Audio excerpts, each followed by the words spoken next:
I just realized I was muted the entire time I tried that opening spiel. My bad. Hello, everybody. Welcome back to Let's Stream Dark Cloud 2. So anyway, couple of changes you guys might notice about the video. Not only have my follower overlays been updated properly, the numbers were fine. It just wasn't showing the correct latest follower. I had to have a little chat with stream elements about that.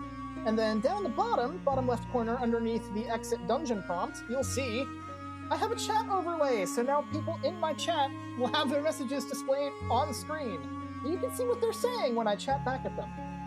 Anyway, it's time for us to get started.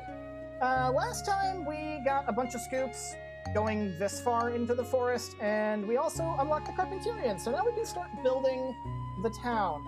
However, in order to do that, we need to get the blueprints and, well, yeah, just the blueprints mainly right now, which we find those in the dungeons. So, we'll get started here. We need to find these things called geostones. Now, I'm pretty sure I have Cedric on my team. Sure.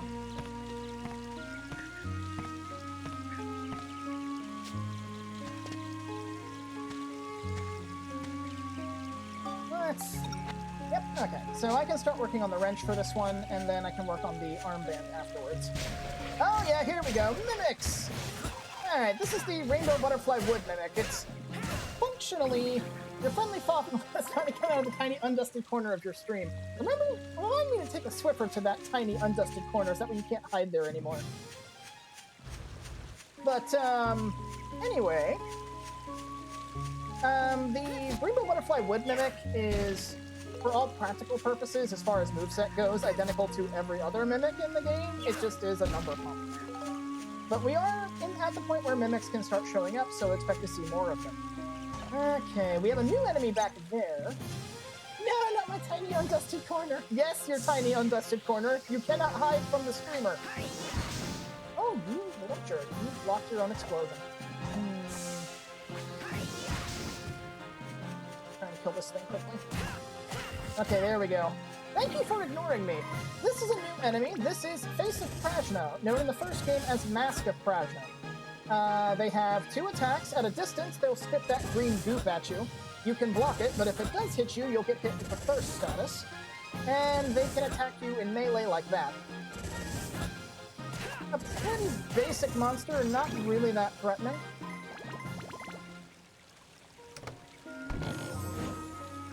Another roasted chestnut, not that we need those, one's enough, but hey, free money.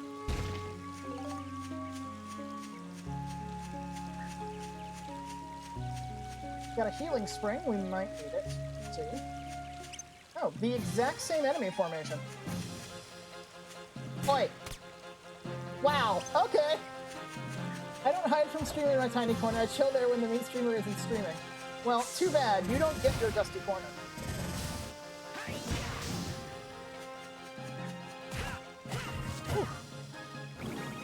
camera, stop freaking out. There we go.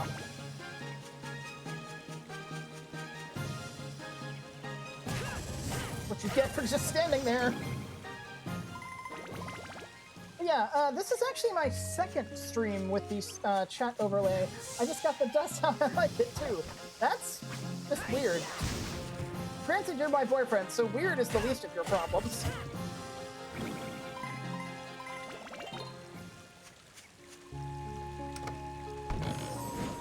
But anyway, yes, this is my second official stream with the chat overlay on the stream itself, so if you guys have trouble seeing it, or if there's anything I might need to do with it, like move it around to a different spot, or anything like that, let me know. It's one of the few elements in OBS that I have unlocked, so I can move it around as need be and change it as need be, in case there's any issues with it. So, do not hesitate to voice your displeasure if there's something wrong with it, and I will do my best to fix it. Okay, from the sounds of that, yeah, let's say it sounds like a molar. Oh, wait. Yeah, +5. I don't need to beat these guys up anymore.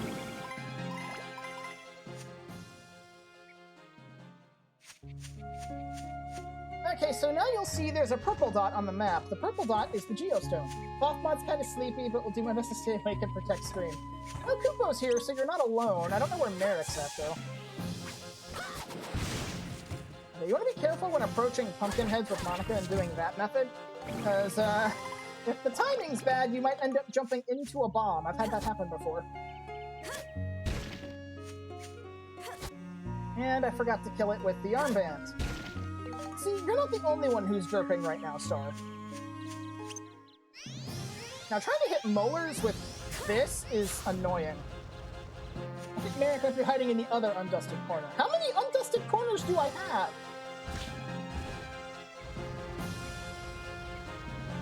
Any placements? Here.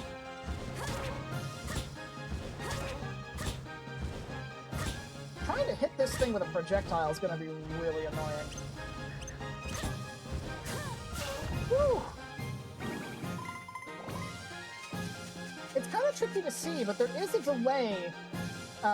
There's like some end lag when firing the Brassard.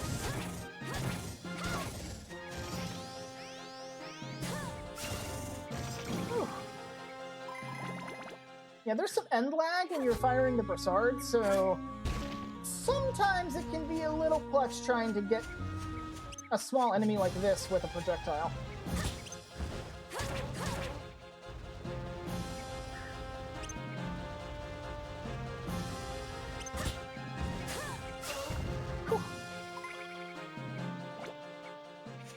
Anyway, this is a Geostone. From now on, there's going to be one of these in almost every dungeon floor.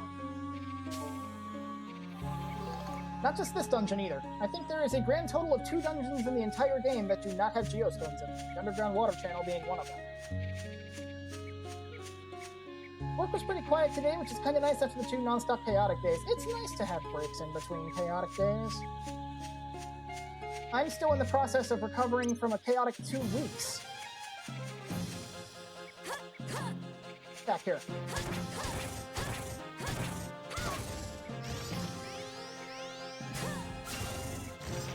Yeah, I'm still trying to recover from a chaotic 2 weeks at my job. Non-stop heavy lifting and moving pallets around for 2 weeks. You're either the magic crystal or a mimic. Or you could be neither, and what I'm looking for is on the complete opposite side of the map. Yes, hopefully having the chat overlay on the stream itself will encourage people to speak. Because as much as it may seem like to the contrary, I actually don't mind interacting with people.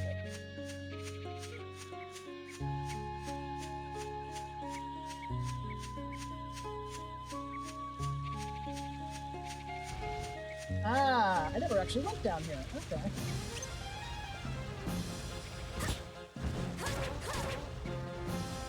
Come on.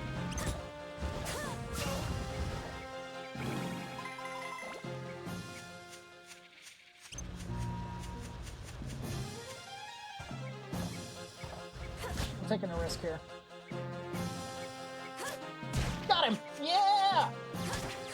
Oh, I accidentally killed him dead. Whoops. My bad, sorry. Okay, there's a little bit of map. Dealing with 2 pumpkin heads is going to be a bit of a problem.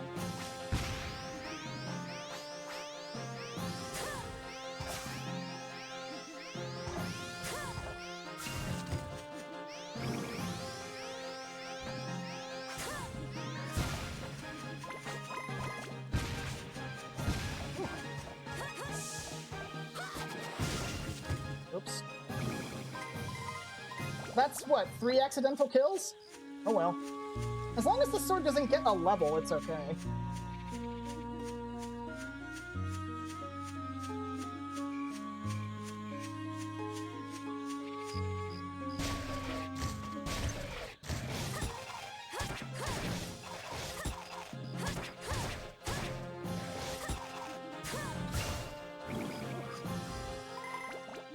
So how is the chat box actually looking? Do you think it's looking okay? Do I need to move it? Any issues? Did you guys see it at all?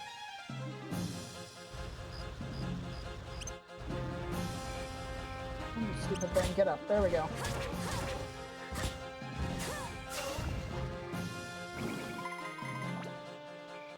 Okay, that was the last monster. Not bad. Looks like we got them all.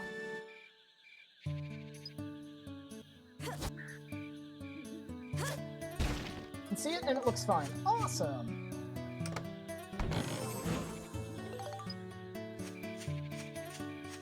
Ooh, plenty of treasure over here. Okay, a gun, I can sell that.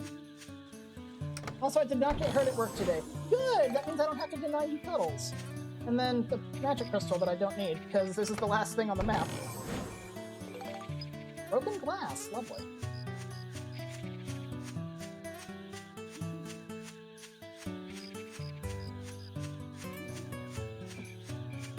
I've been meaning to drink this for the past couple of days, but I kept forgetting to grab it. So, let me go ahead and pop this open.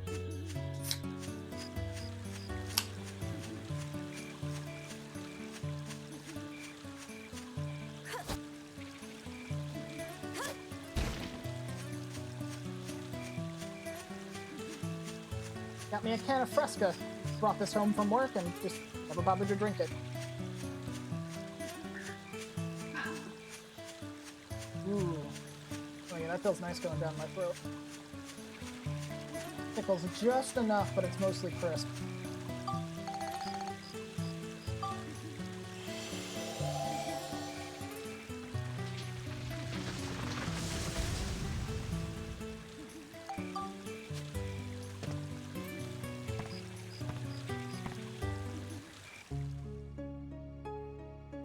So now we're going to be switching from Max to Monica because the wrench doesn't need any more upgrading. For now, I mean.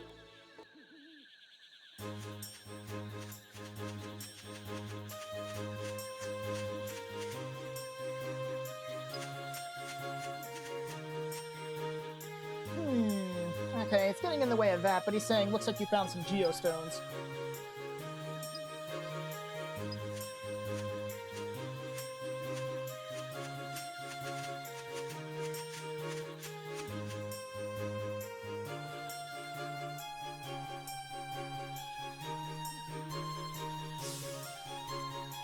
Ooh, nice.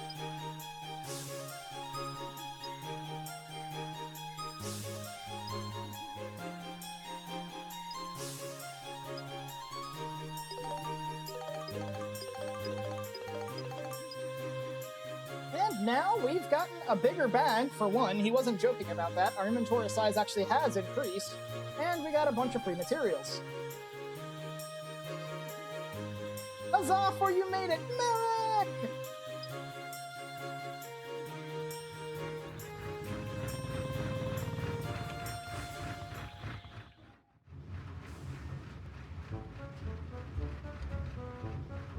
Yes, I have explained what a geostone is.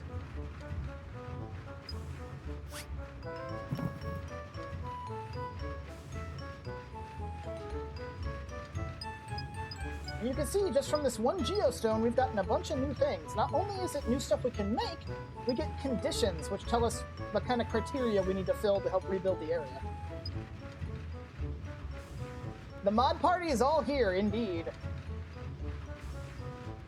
A tiny bit distracted with zombies, I imagine.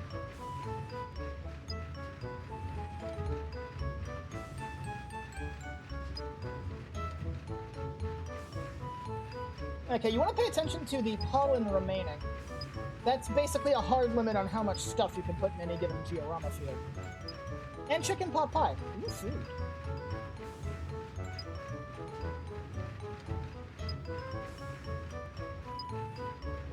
Merrick, you must protect your tiny, undusted corner of the stream.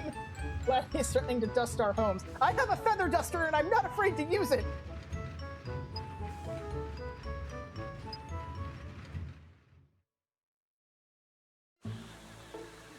Okay, so let me actually look at my inventory. Oh yeah, he gave us a fire element, and well, he gave us a few things.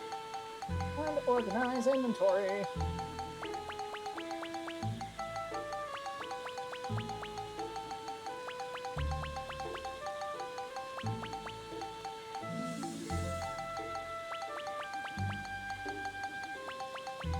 My dust all flew away and then froze. Oh dear.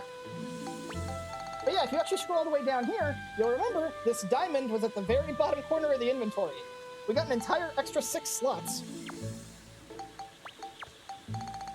So even that was unnecessary, and I think the developers realized that partway through development, because that's the only time you get an inventory expansion. And it's really not needed. You have enough inventory space with the default inventory to carry a stack of every item available in the game. And still have room left over, so yeah. We have plenty of inventory, it's not going to be a problem. Now, I'm pretty sure I just did the thing with Eric and the bombs. Party. Yeah, so we're gonna have to make him wait, but that's... Instead, I'll have Cedric fix up my stuff, and then we can go grab Borneo to work on Monica's things. Fix that up. Even though I don't think I used the ride pod, still helpful.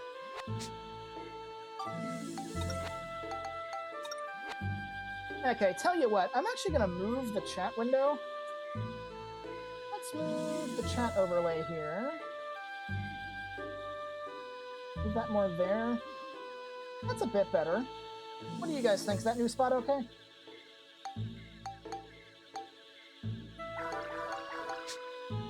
He doesn't have any skill points left, that's fine. Goodbye, Cedric. You get yourself a break.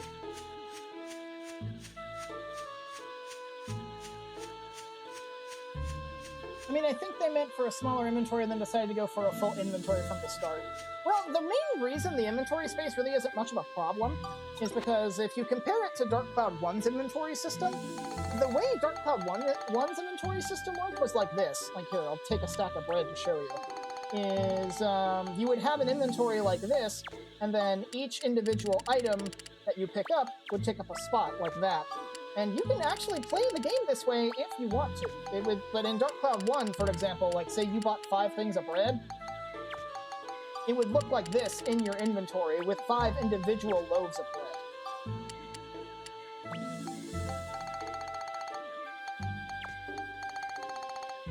Like, it would look like this, and it would look like this for every single item you picked up. However, in Dark Cloud 2, you'll notice, we actually have stacking items. One stack of items only takes up 1 spot, and once you have a full stack of items, no matter how you have the stack split, you can't get any more. So the fact that items stack in your inventory is why we have more than enough space to actually, you know, deal with what we need to deal with.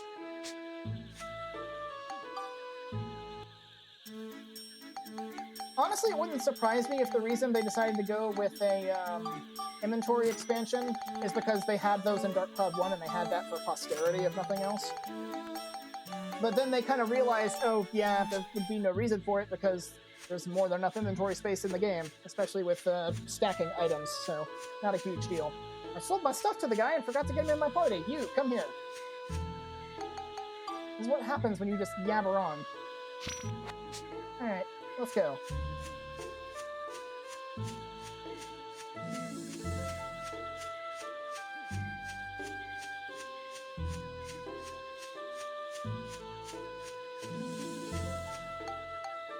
into the woods. And I mainly did that just to grab Borneo. So now, we can start working on the armband some. Let me actually pull up my weapons chart here.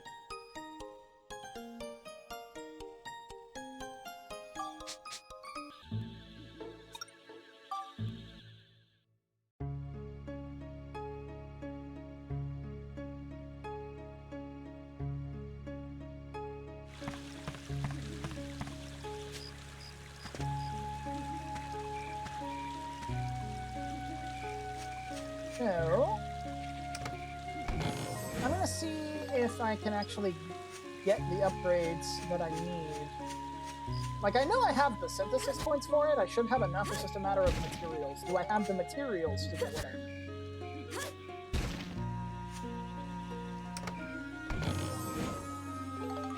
Nice. Some more paint. Not bad. Ooh, that's a ride pod enemy over there. Let's not mess with that yet.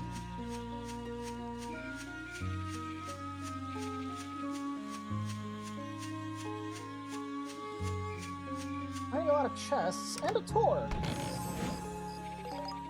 Okay, so that helps out.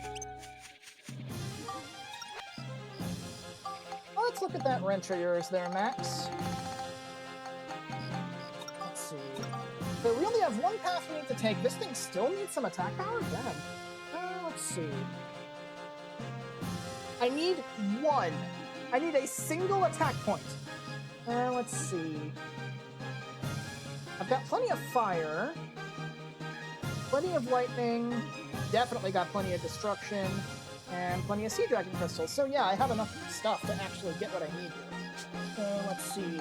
I'll use my soul power crystal, which will give me the 2 attack points I need, even though I only need 1. So let's see, that'll do for that. For this, I also need 18 flames, so I'm going to need 5 flame points. Because thankfully having Cedric give me extra points means he puts some in flame. It's random which one he picks, but I got lucky this time. And then let's see, I need 9 lightning, so that's 3 lightning crystals. 18 smash, I only need a single destruction crystal for that, so boom. And then 5 scale, I need 2 sea dragon crystals. And that should do it.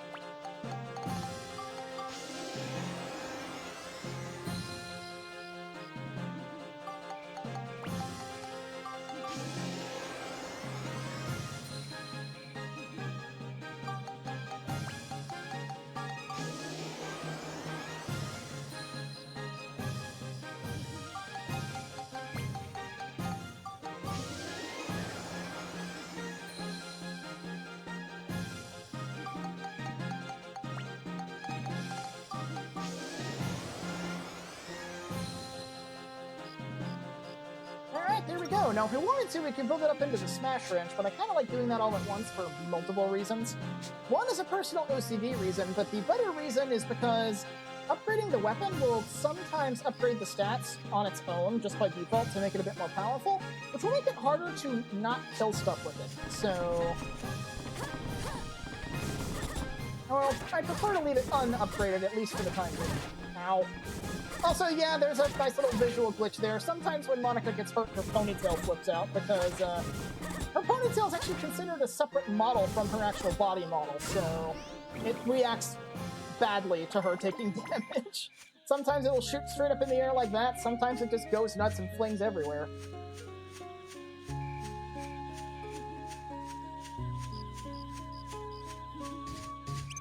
Okay, we don't need Max for this one. This is a Sonic Bomber.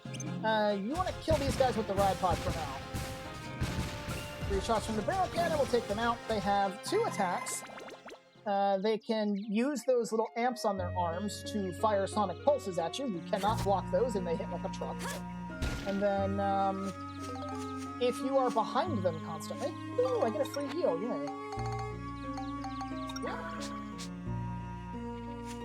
But if you, like, strafe them constantly, they will do a melee spin attack. which is actually interesting and makes them slightly easier to deal with on foot than you'd think if you can bait them into doing that particular attack. Because despite looking like it would hit you multiple times, it only hits once. So anyway, we have another new enemy here, Fire Element. They only have 2 attacks. They'll get up close and swipe their arms like that. That is a multi-hit attack, by the way.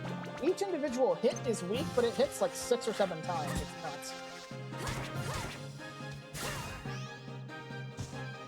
And that arm sweep attack can very quickly kill you.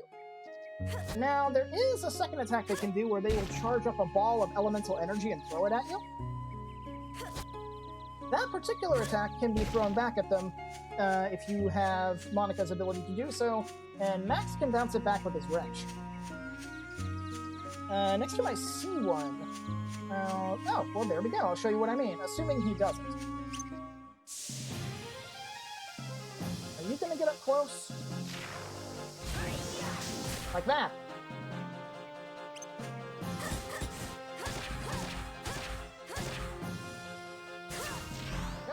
Yeah, needless to say, if it's basically, the way you want to think about it is if it has an element to it, or kind of looks like that, but a different color, chances are you can bounce it back somewhere.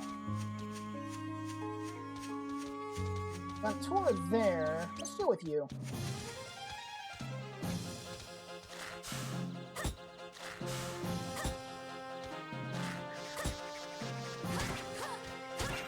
Oops. Oh well. There's a second enemy there. What else is there? Oh,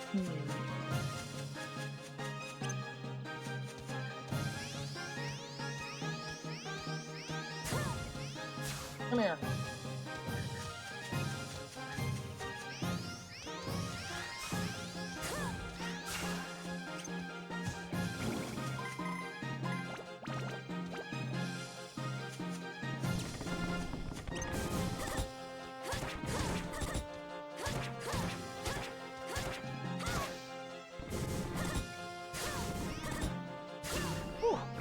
You see what I mean there? Like, with the end lag on firing off the armband. I could have very easily gotten hit there if the random hitboxes were not in my favor. Okay, y'all saw that. That passed right through him. I'm not going crazy. That passed right through him. It had to have. There was no way that would have missed otherwise.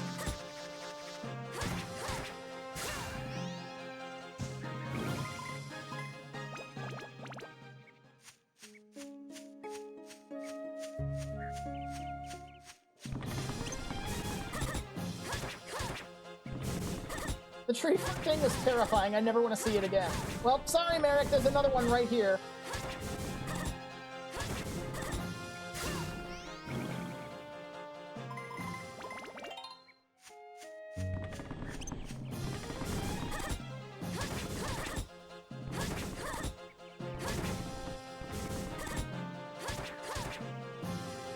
Come on.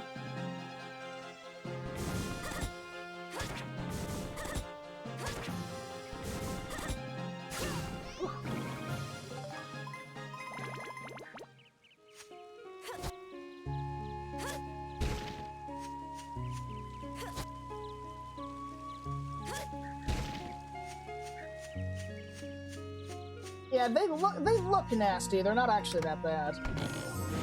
Woo! Treasure chest keys! Man, I'm just getting all the rare stuff, like finding weapons and coins in chests that don't have traps on them, finding a treasure chest key in a chest that doesn't have a trap on it. Of the ability coins, getting the really rare ones like time. Just like, wow, this is a really lucky run.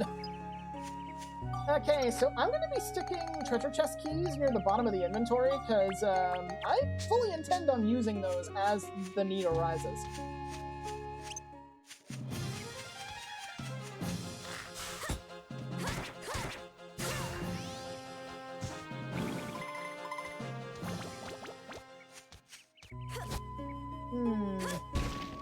Giving me red connectivity again. I really don't like how it keeps doing that. That's worrying me. I'm not showing any frame drops, and it doesn't look like anything's been disconnected. But still, it's worrying.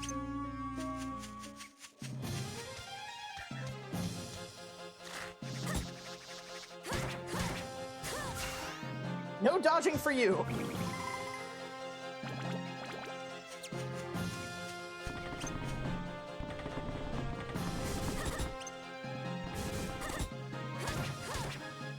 Come on. Ow. Bad.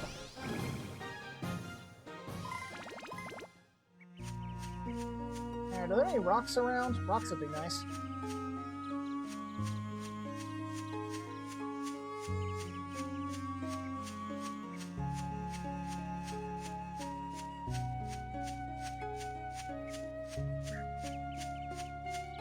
I'm also going to apologize for not talking as much as normal. My throat still kind of hurts from commentating last night and from...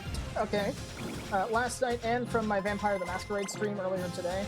So I'm going to try and lessen the talking, just to ease my throat.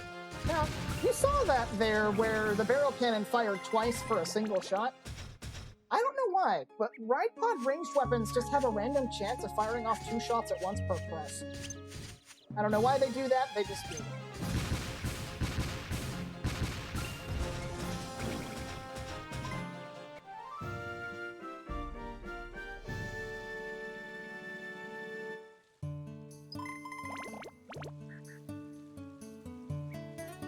Alright.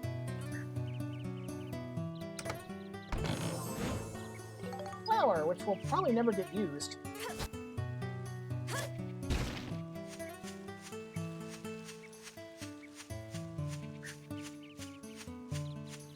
We gotta head all the way up there now.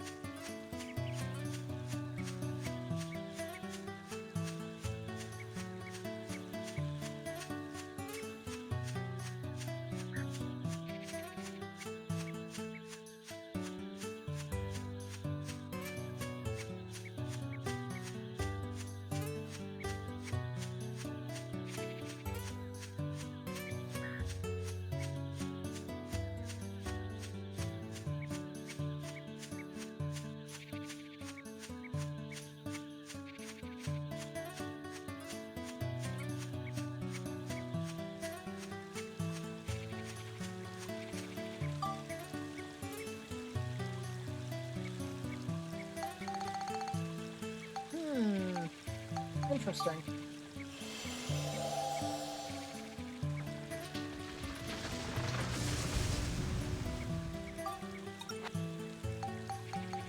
Alright, Firestone. That's another battle item. This one's an elemental battle item.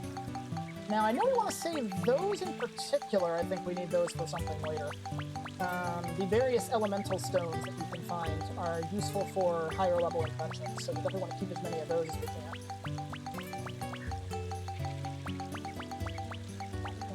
There. Flower. Yeah, I don't know what to tell you about that one, Merrick. I really don't.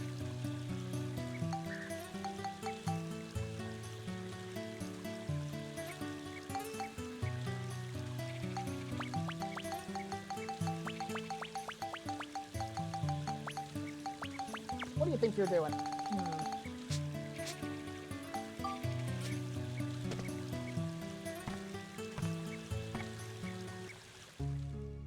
Alright.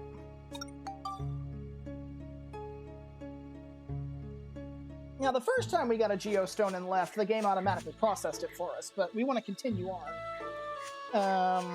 It's not going to do that from now on. It's just that first time. We'll have to go into the Georama manually and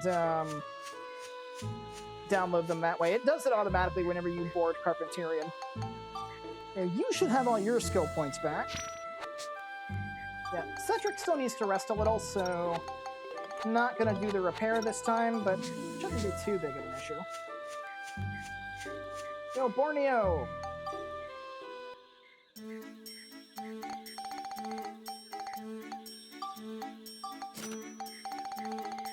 you have anything else to sell? Nope.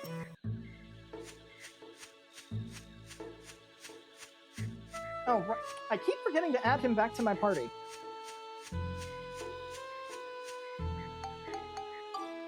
Okay, I guess I can't bottom scroll that one. You, come here.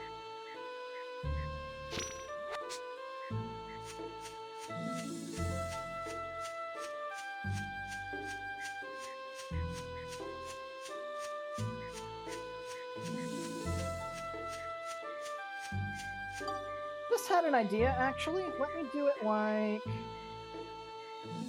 move this... Let's move it like here, maybe? Just put it underneath the follower count. See how that is.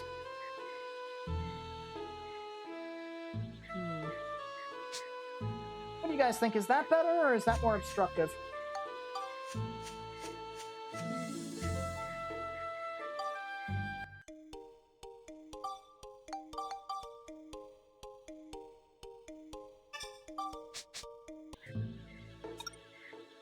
Ah, a blue seal. Okay, so we have to use Max for this one. That's fine. I can just train my gun here, if nothing else. The gun or the ride pod.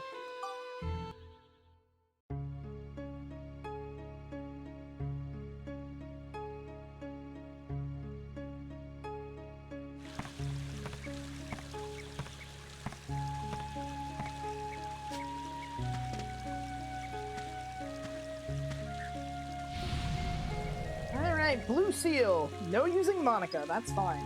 Now, we actually do have some new enemies here, as indicated by the... Well, not you, but we do have some new enemies here, as indicated by the floor title.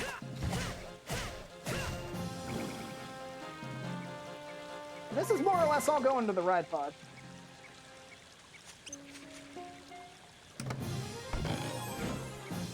That first thing, not bad.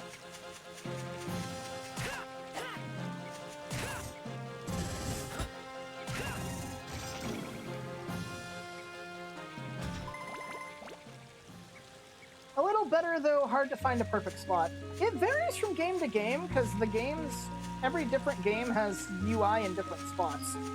So, like UI and HUD and stuff like that. So it's hard to find a good spot for it without having a dedicated overlay. Hinty Somaru, one of my streamer friends, has a dedicated overlay spot where the game capture is actually in a smaller section of the screen, and the actual streamer UI covers everything else. Like, he has a spot for his VTuber model, he has a spot for the chat, spot for the follower count, whereas mine's more of a full screen experience, so it's just gonna have to move periodically.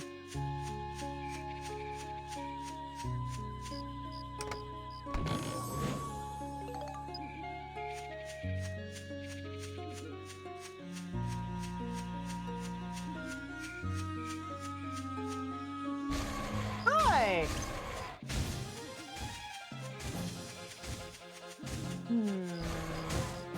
This is a bit of a narrow space to fight him in, but I'll see what I can do.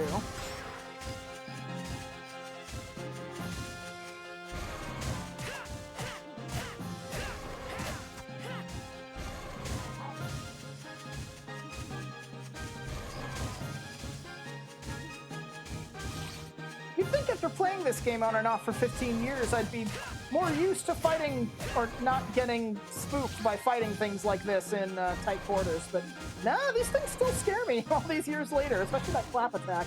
I don't want to get anywhere near that.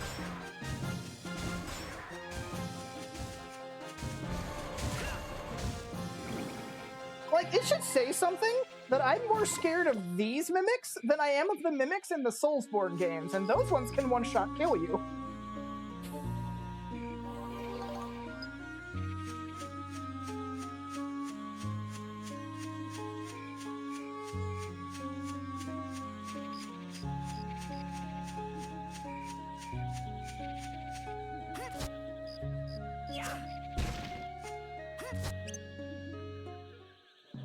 I'm actually kind of shocked we haven't found the level's namesake yet.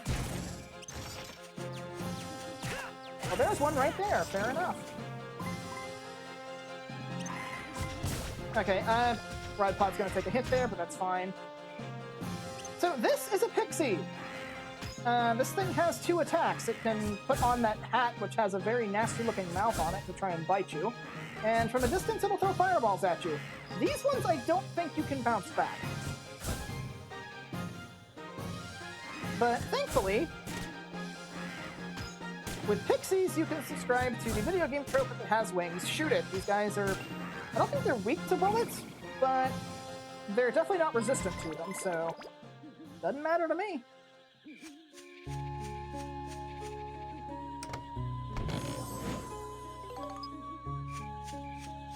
They do take less damage from the wrench, though. I do know that.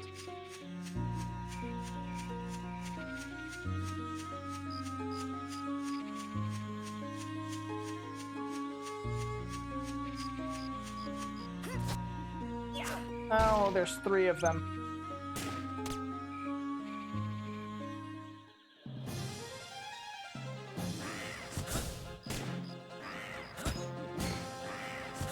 Yeah, as you can see, all of their attacks are blockable, so they're not that threatening.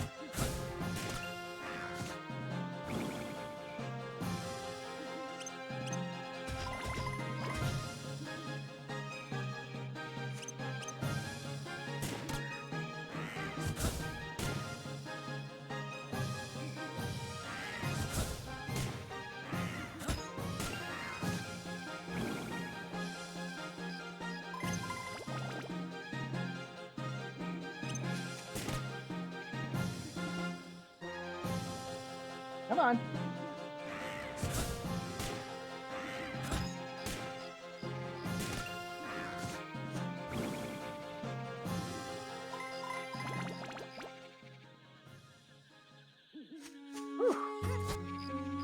Alright. See, it's telling how good this game is when stuff like that can still make me tense.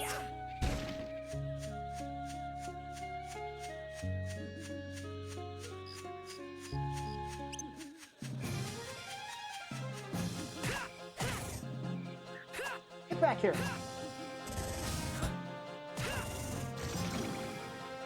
I instinctively guarded because I was trying to use the ranged weapon. It's like, oh wait, I'm not trying to level the gun here.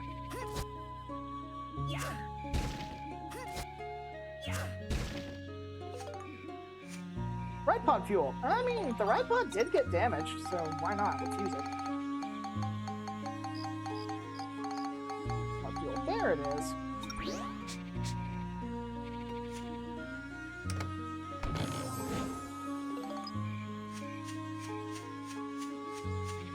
Just the northern half to go.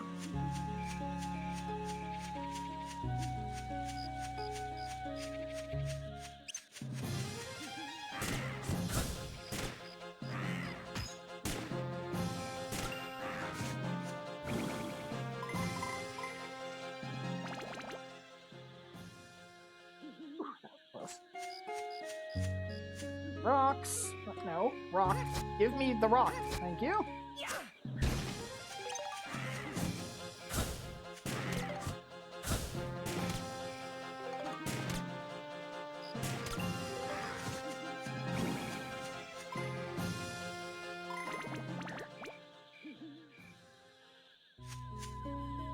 Ah, now we can use a key on this one.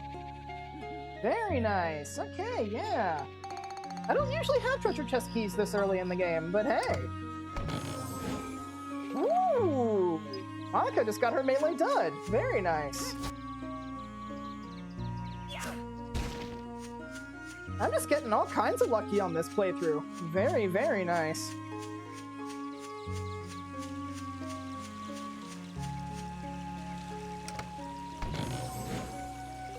How many monsters are left? 1? Potentially more if either of these are a mimic. Ooh, Heartthrob Cherry. That might come in handy, actually. That's actually a very interesting item that has 3 uses instead of 2. Like the other organic stuff, like the poison apple. You can throw it at an enemy to inflict a stop status, or use it as a fishing bait. However, if you yourself get inflicted with the stop status, you can use a Heartthrob Cherry to cure it. Personally, I prefer using it as fishing bait because I don't get hit with stop very often. It's also one of the few stats effects that I will actually go out of my way to actively prevent.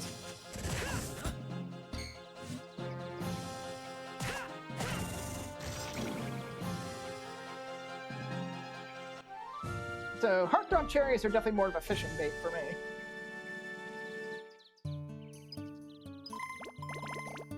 And the blue seal has been broken. Right on.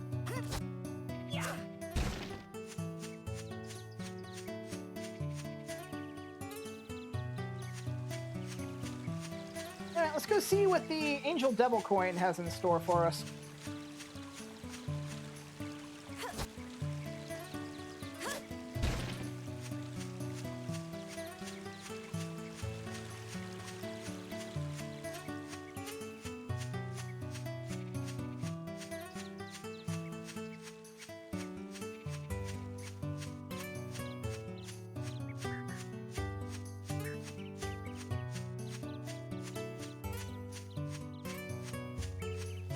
What have you got?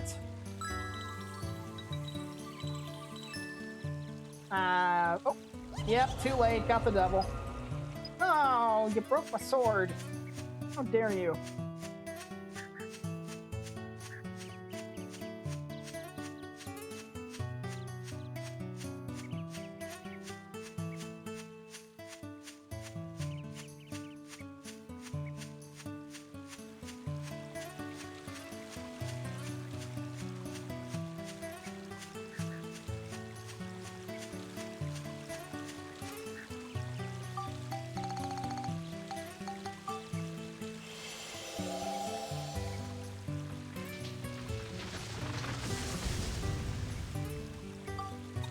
Alright, let's do some more inventory organization. You are going up here.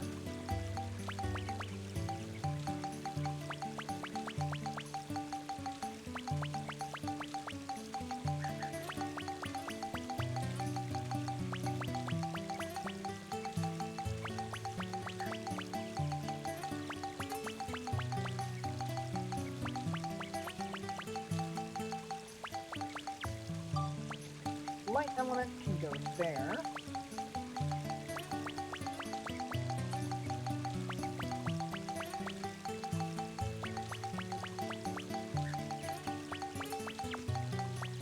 And heartthrob cherry fishing bait.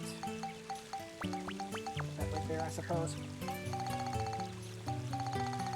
Alright, let's move on.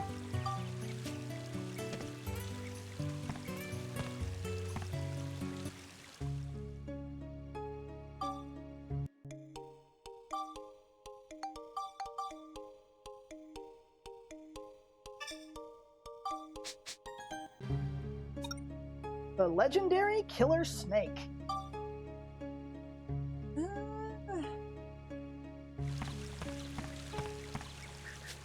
Trying to remember how many new enemies are on this floor besides the one. Sneck? Yes, there is Sneck on this floor. I forget if there's 2 or 3 of them. No step on Sneck. No, Sneck will not get stepped on. Sneck will get stabbed. It's just a matter of finding the Sneck. Ooh, that'll come in handy. An antidote amulet. So this is kinda how the Dark Cloud games use equipment. What you do is these special amulets, these are little Japanese paper, like prayer slip type things, is you equip them in one of your active item slots. Now, unlike the other active items like bombs, you don't have to have these actively selected to benefit from their protection. The active items just are treated like equipment slots for accessories. And all of the amulet type items that go in those slots will prevent a specific status effect. Antidote amulets, in this instance, will make us immune to poison. This is only poison from enemy attacks, however. You may have noticed the numerous times I've gotten poisoned by a chest, it said amulets are not effective. So, we've got a bunch of enemy mobs, like literal mobs. No Sneck good boys, no stab. Not these. These deserve stabbing.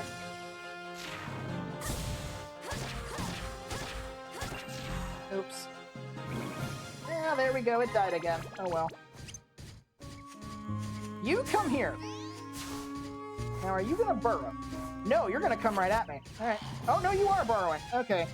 So, this is one of the attacks that the killer snake can do. It can burrow under the ground and pop out somewhere else.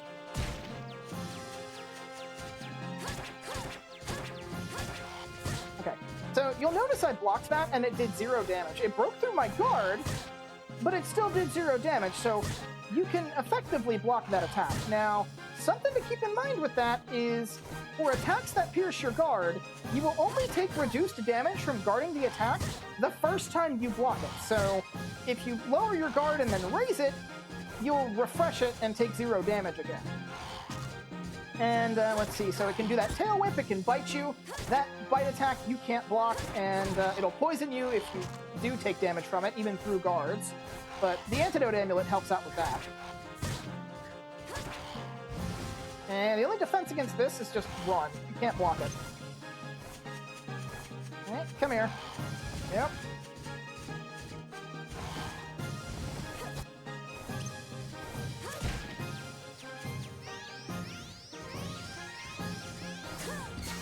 Ah, you blocked it. Okay, there we go.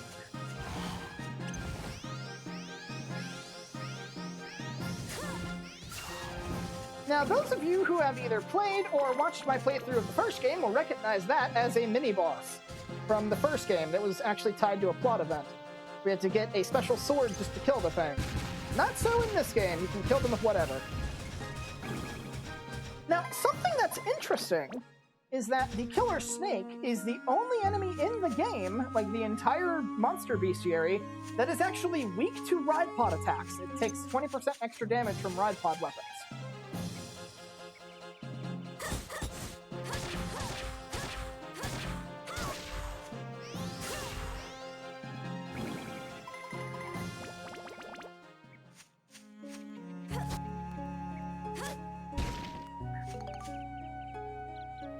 Antidote drink, I haven't been poisoned, so I'm not bothered. A lot of these winding intersections here. Ah, okay, so I actually want to swap some max for this one, because we can get a scoop from this guy. This is a Gyumo. Gyumos are Minotaur-type monsters. So what we want... Okay, he's about to attack. Gyumos have 2 attacks. They'll either kneel down like that and charge at you, or they'll attempt to headbutt at close range. Now... Okay, that's the scoop. They have a random idle animation where they do a howl, and you can take a picture of them while they're doing it.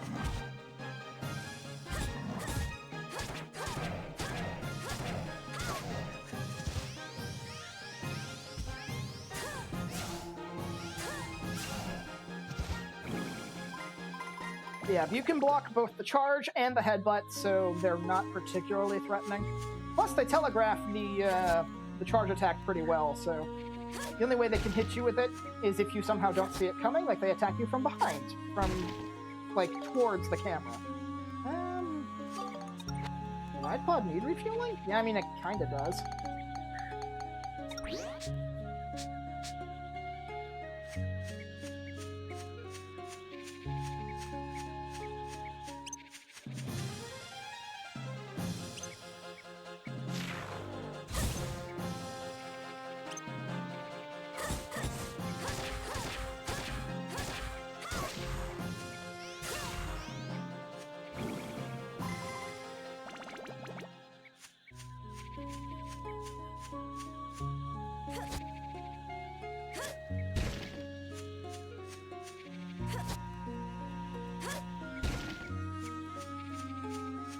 Special here. Okay, there's another new enemy over there. I'll deal with these guys one at a time.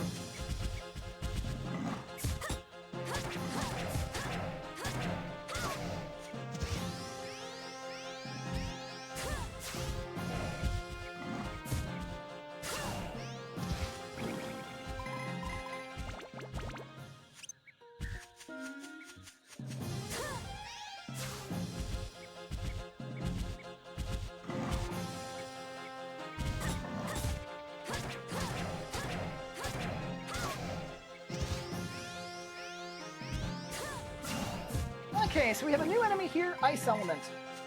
Functionally identical to the Fire Element we've been fighting, it's just Ice Elemental. Now, interestingly enough, this guy is considered to be made of ice. He is a harder material than the Fire Element is. So he'll do more damage to melee weapons, as far as, like, blunting them goes.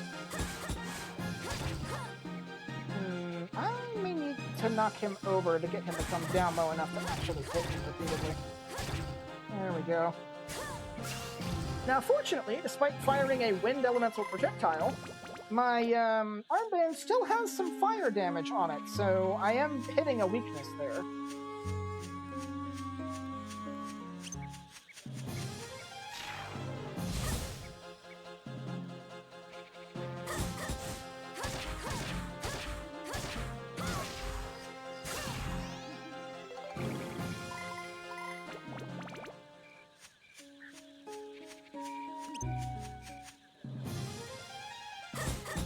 Looks like we're just getting a hallway of elementals here.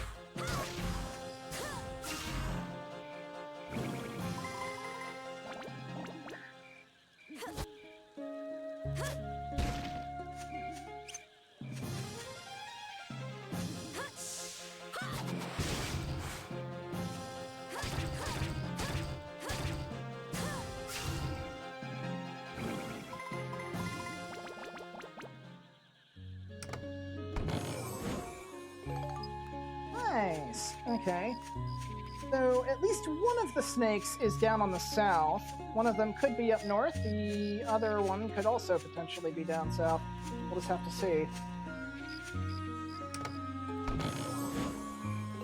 Paint!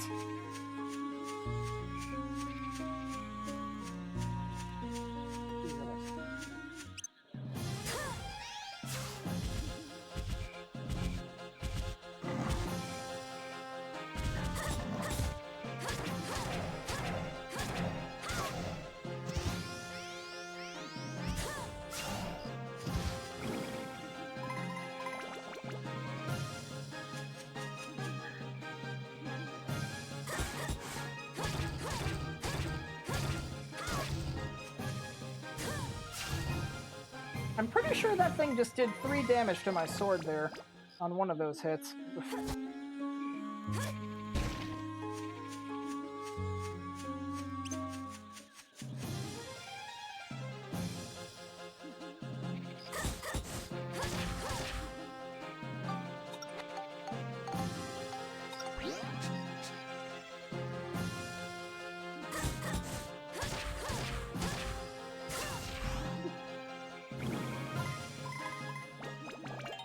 Alright, we're what? Level 3? Level 4? Selling fodder? Let's see. Level 4, okay, so one more level up and we'll do fine. So you'll notice this is a different exit than normal. This one has a sign next to it with a symbol of a sun. This is the first instance of multiple exits from a floor.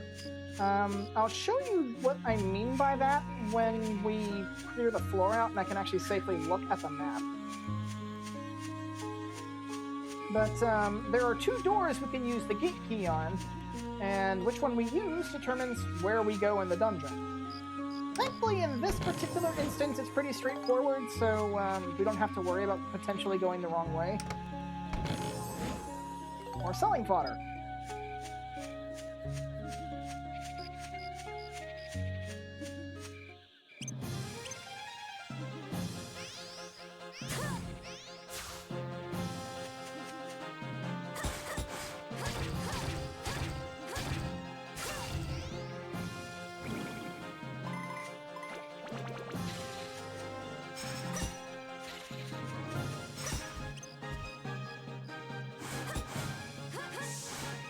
Get down!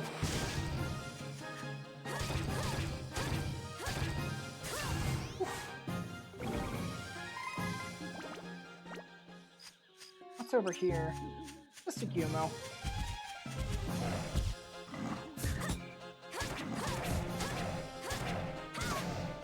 If Snek no attack, he is friend. If Snek attack, then Snek gets stabbed. Yeah, in this case, Snek attacks, so he gets stabbed.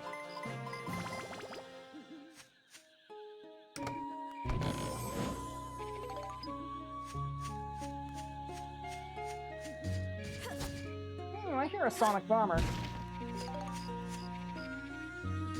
More ride pod fuel. Dang! Just keep throwing ride pod fuel at me. Give me the rarest drop on the table.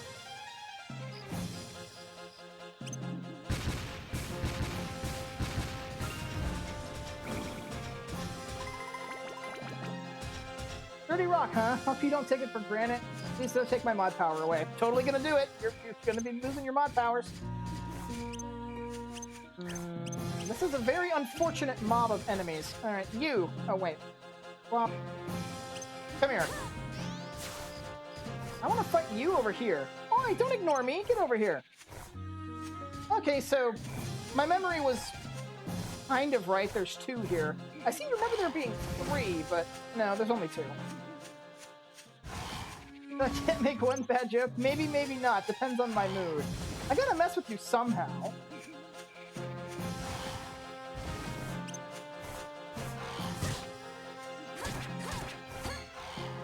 Blocked it. Alright. Run, run, run.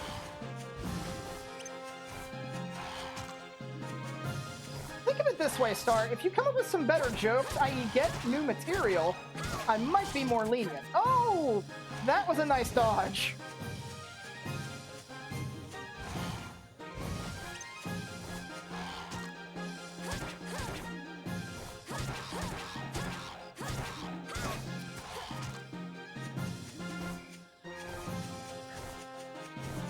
Sorry, kind of focusing here. But I'm always nice to you and I never mess with... you never mess with me. Never, ever, huh? Just a pure, sweet, innocent fob.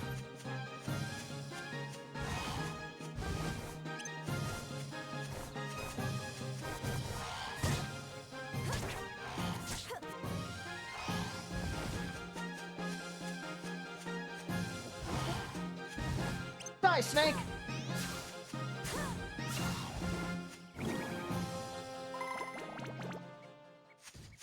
Okay. Ooh, my weapons are beat up.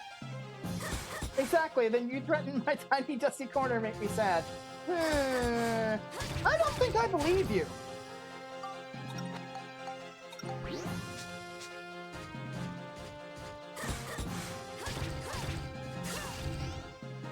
Do I need to ask Kayla to pull up all the video evidence we have of you making terrible jokes?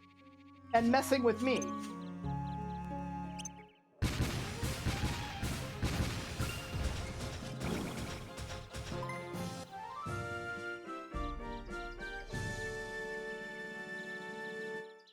Cleans your corner in the name of cat. Good, Merrick. Good, Kobold.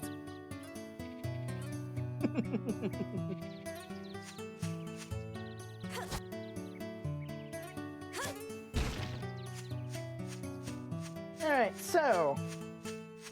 You'll notice down here, aside from the chest, this exit has a star sign next to it and is blocked by a barrier. We can't do anything about that for a long time, so don't worry about it. And now I shall clean all of the corners. I appreciate you cleaning all of the corners. I just hope you remember that as a mod for a what's the term? For a non-affiliate streamer, that means you doing this is not going to result in you getting paid. You, my tiny dusty corner, you'll pay for this, you dang kobold. He's technically a kobold-cat hybrid. He is a catbold. We use the terms interchangeably.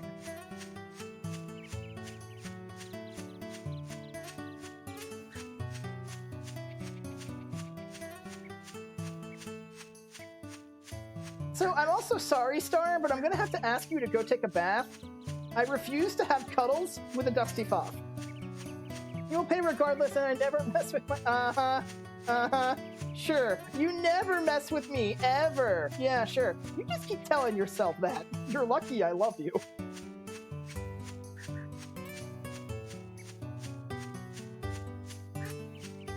I also like how Kupo's just staying out of it. Just being silent, stoic, and watching from afar. Chicks all the dust into the bed. See, that's why I'm not going to be cuddling with you until you get all the dust off in a hygienic way. Now go take a bath. Let's see. Chill stones, that's like the fire stone. It just does ice damage instead. I don't think anything I can think of requires that as an ingredient, but I'll keep it nonetheless.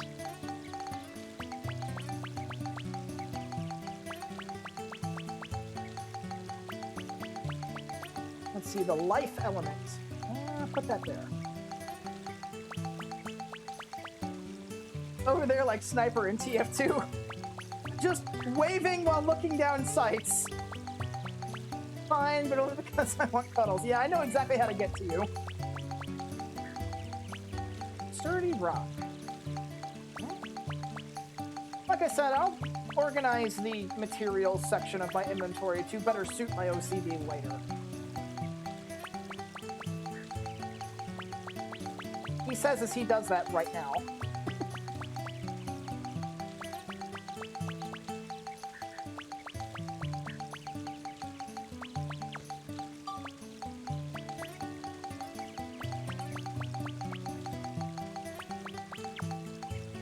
And then these are shop fodder.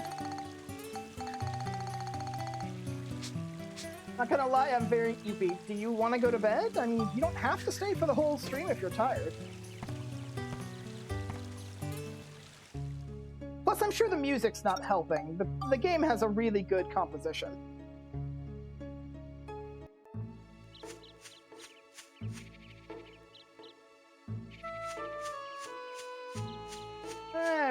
I think it's been 2 floors. Yo, Cedric, I need my stuff fixed.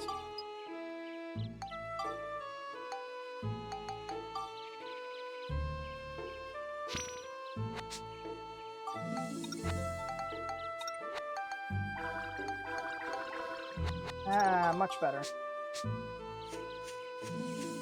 Yeah, the music is kind of making me eepy, and I want to stay and make up for not staying last night. You don't have to make up anything. It's understandable why you left when you did. It's not like we left on bad terms or anything. You were just tired and had to work the next day, so you went to bed. It's, you know, nothing bad.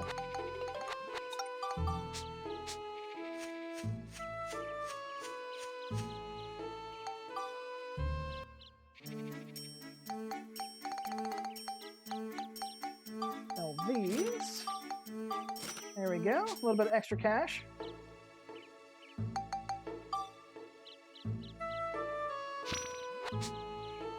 Alright, let's move. Back into it.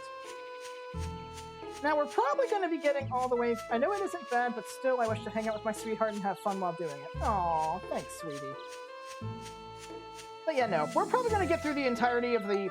at least the physical part of the dungeon. Like, we won't be fighting the boss because that's locked behind story. But as you can see, we only have 3 floors left before the boss room, so it's not going to be that huge.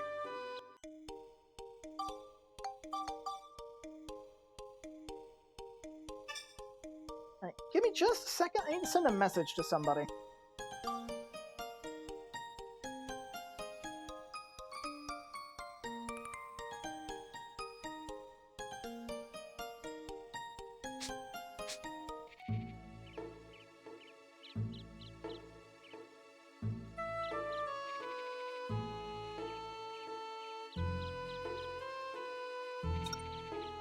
Okay, Grotesque Spider Lady. There's going to be 2 new enemies here, if I recall.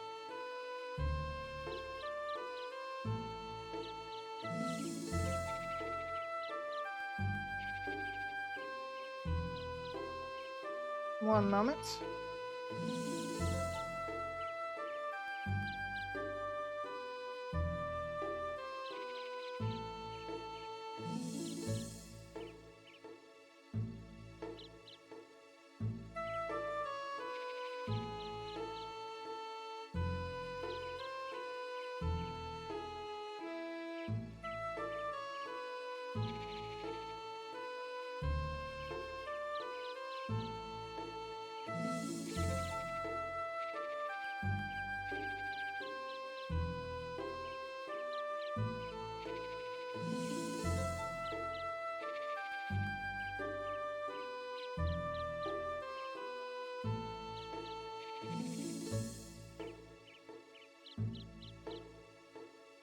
Okay, sorry about that.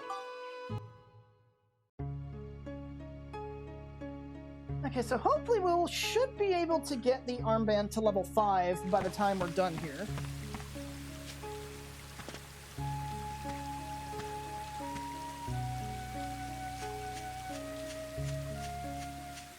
Okay, here's a new enemy, and a rather annoying one at that. Hunter Fox.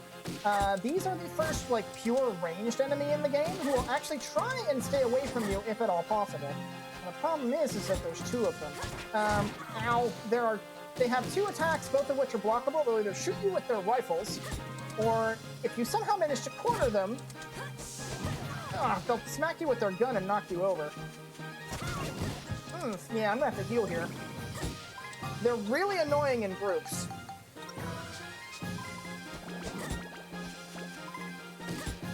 Because they have different timings on when they shoot. They take longer. If I can get my thoughts out straight. They take a varying amount of time to aim their gun. So it may not necessarily be like the same amount of time every time. And because they're like running away from you, it makes hitting them in melee difficult. Okay, cool. I got an affirmative response from my friend. So hopefully we can run some tests to see if what I actually bothered doing today, besides integrating the chat overlay, actually will amount to something. But yeah, getting 2 of those back, like, right next to each other, ugh. It's annoying because you can't lure them away.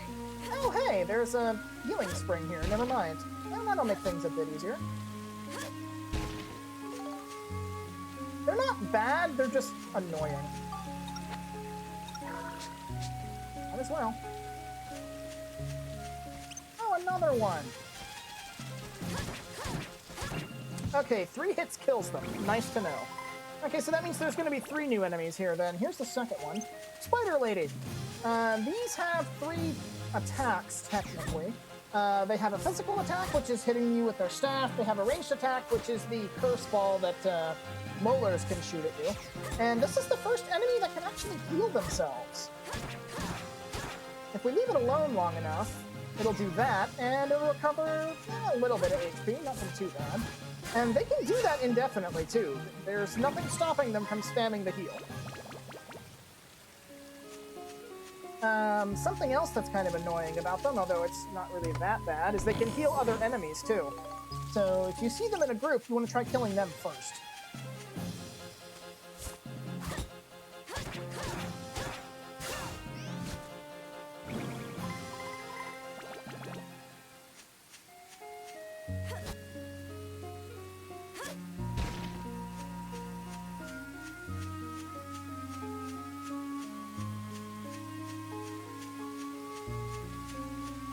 If they're spooters, why not just roll up a comically large newspaper or magazine? I gotta save the comically large newspaper or magazine to smack you with whenever your jokes get out of hand. I don't want to have to smack you with a dead spider. That's just gross. Oh, more hunter foxes.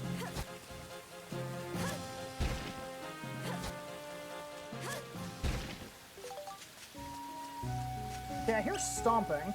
Okay, so we got all 3 new enemies kind of like in a group there. Let me try luring them out one at a time. She'll heal that off, but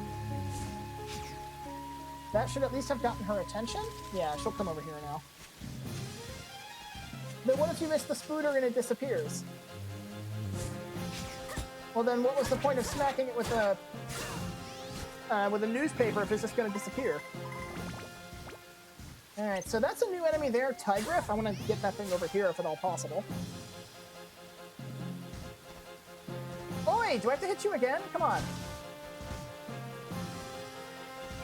Burn the house! Kill it with fire! That's something I'll have to do later. But anyway, Tigriffs.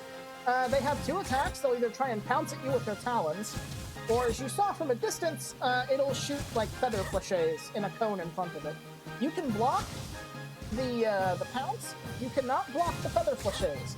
Now, something interesting about these guys, if you're using a weapon that has steel, is you can steal an item called a stamina drink from them. Which, if you want to farm them, I'd say go ahead and do it. Stamina drinks are really good items. Oh, and we got the attention of a hunter. Let's go over here. You can't shoot through scenery, at least not without bugging the game out. So if I wanted to, I could just clink this guy to death with the Bandit Brassard to try and steal some stamina drinks.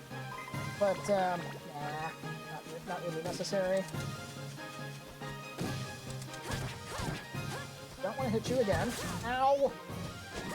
Freaking multiple hunter foxes. Hate these things. Like, alone, they're just annoying, not necessarily bad. When they're in groups is when they really get on my nerves.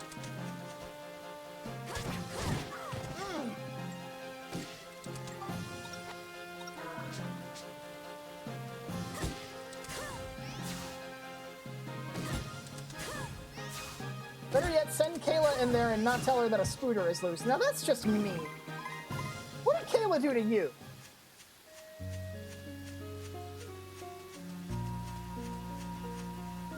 Oh, hello, King Mimic.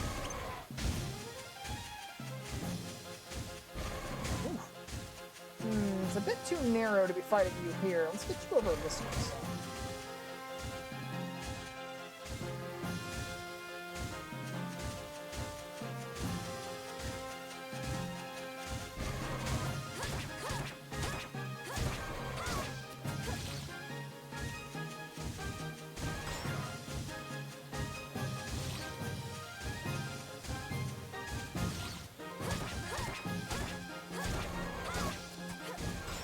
What if it's in Kayla and Jaren both in there, then watch as she uses Jaren as a flamethrower? I mean, what would she do to make Jaren be the flamethrower? Threaten him with a good time with the Ditto inside the nest ball? Okay, we don't want to kill it with the sword, so you come here. Bye! I'm I'm sure Kayla has her own ways of coercing. Yes, I'm sure Kayla has her own way of coercing Jared into killing spiders for her.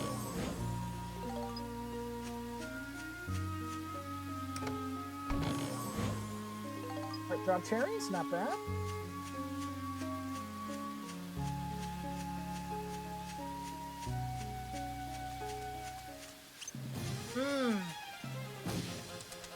Man, this thing just really likes putting groups of Hunter Fox, like a Hunter Fox group with something else. Now, if it's Raiju, then she'd blame Jaren anyway. I mean, yeah, Kayla really doesn't need much of an excuse to blame Jaren for anything, but still. Let's get you away from your shooting friend. Come here. I said, come here.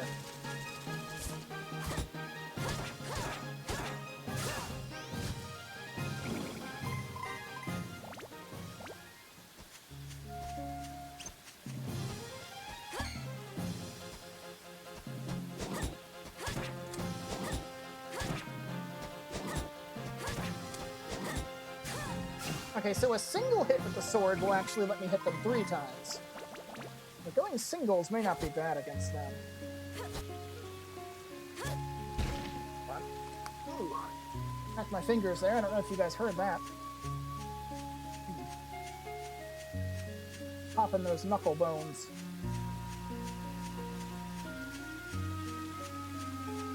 Excuse me for a moment. Get out from under there! Naughty kitty. Nocturnal's running around underneath my desk trying to get my attention. It's almost bedtime and she wants me to be in the bed so she can lay on me. Ooh, that nasty skittering. We've got spider ladies. Ride pod fuel. I don't think I've used the ride pod this map. Nocturnal! Get out from under there! Jeez. Freaking cat. I don't know. Haven't used the ride pod, so no reason to have the ride pod fuel. Alright, now these two will probably heal each other, but if I can get them close together. There we go.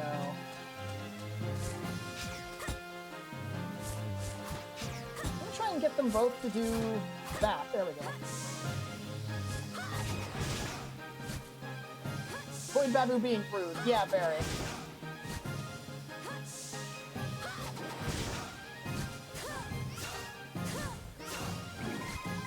That's how you do it. Looks like we got them all.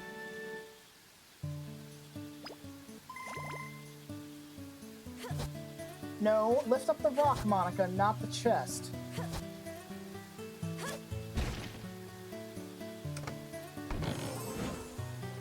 Wow, what are the odds of... Okay, there's one more chest. Watch this be the map.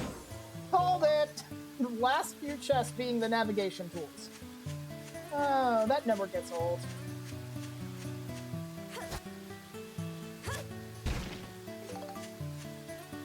Not poison, so that's not a problem.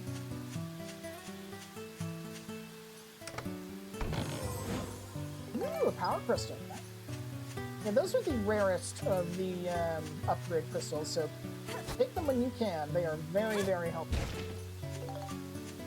Okay, I'm too eager to stay up. I hope everyone has a wonderful night tonight and sleep tight. You too, Star. Do you work tomorrow?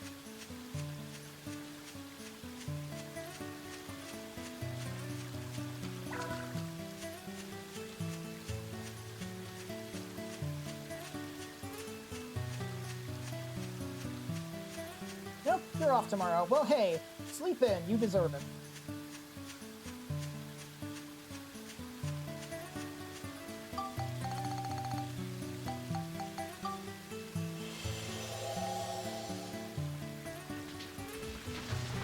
Good fun. I'll go to bed. Alright, got some new items here. We've got Thunder Element. I'll just pack these away. Told you I'd be getting gunpowder eventually. Probably got those from the Hunter Foxes.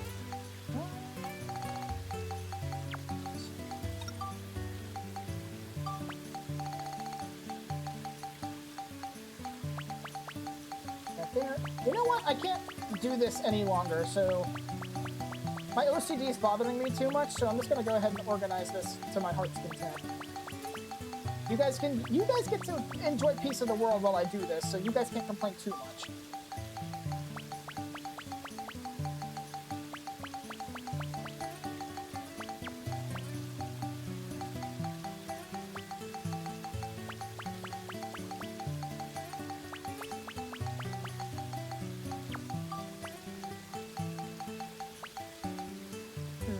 get there.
There we go. Yeah, that looks better. Yeah, that looks much better. Sorry. That was just getting too much for my head to handle. Especially this late at night.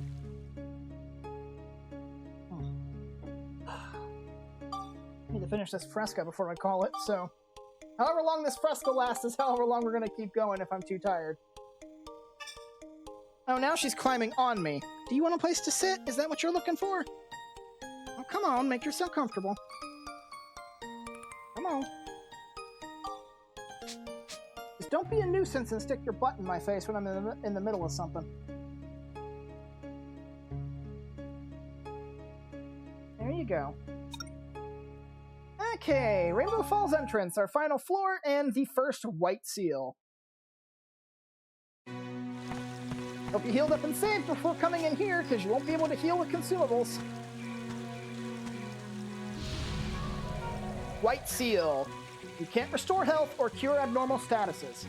Now keep in mind, that only applies to inventory items. If you have a weapon ability, or you find a healing spring to restore health that way, you can.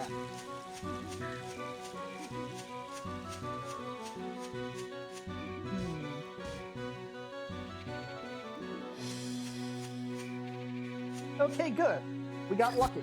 There is a healing spring here, so we can heal if we need to. I'm hearing lots of stomping.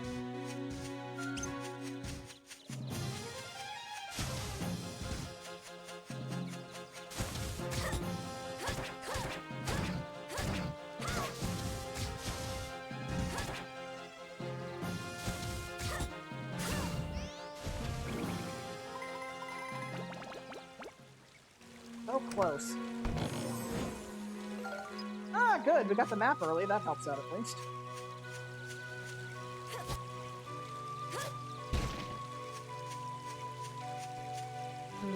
What are you paired with? Oh, there's two of them.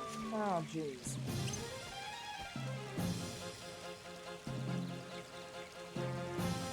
The best I can hope for is maybe try and coax them into getting into a corner together, and then I can spam charge attacks to kill them.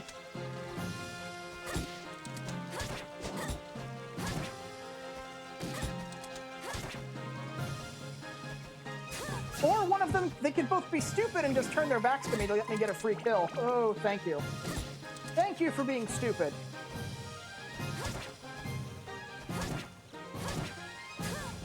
Dumbass.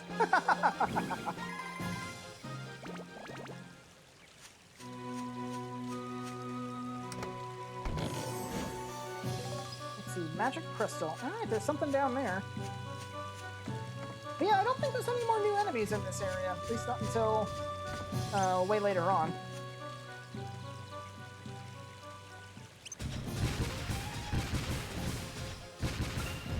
That was Stormtrooper level of AI, lol. Yeah, that was Stormtrooper. Well, no, I don't know if I'd call it Stormtrooper level, because the only reason they didn't hit their shots was because I blocked them. They were pretty accurate, but still, it's just like herpaderp.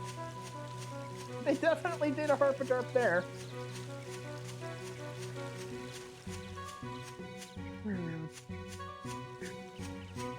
Now the issue here is there's going to be a lot of enemies all in one place here.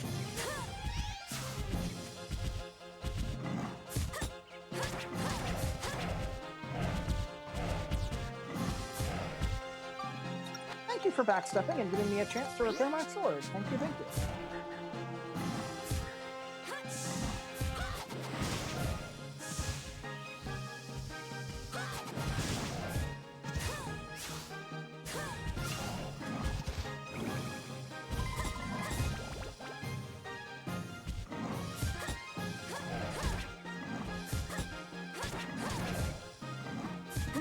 One more hit might kill him.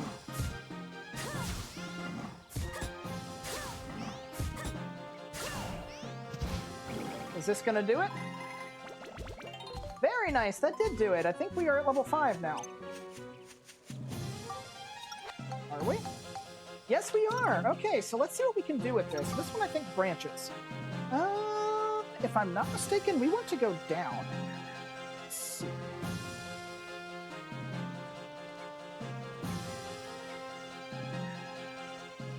Yes, we do. We do want to go down. And we just need...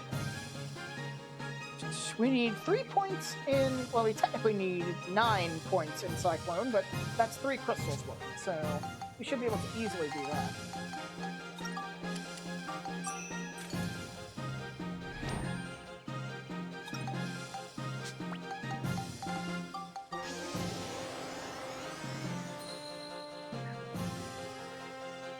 Alright, Bandit Brassard is ready to evolve into the Thorn Armlet, but we'll keep that, we'll kind of keep that where it is for now.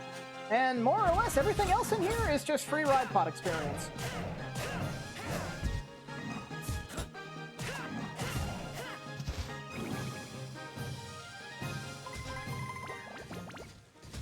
Alright, I'm actually going to show you guys what I meant about the Sonic Bomber stuff. Good, there's 2 of them here. Now, there's actually something about the Sonic Bombers I'm going to show you guys that's unique to them, as far as I know. Can't stun them with rocks, they're immune to it.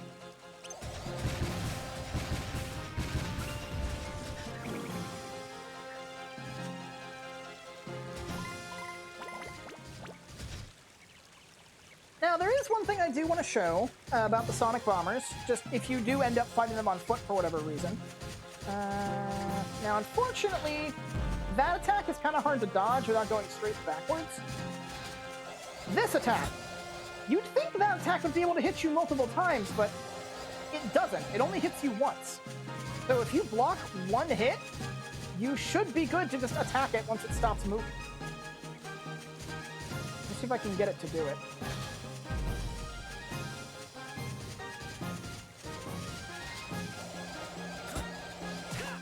Yeah, see?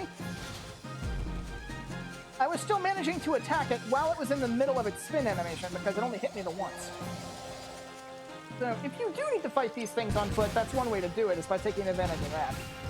But for now, they're mainly just ride pod enemies.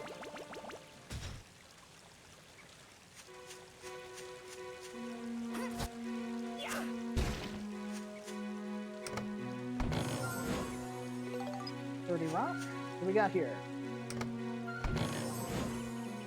Slash branch. You know, I didn't even notice if we had a locked door here.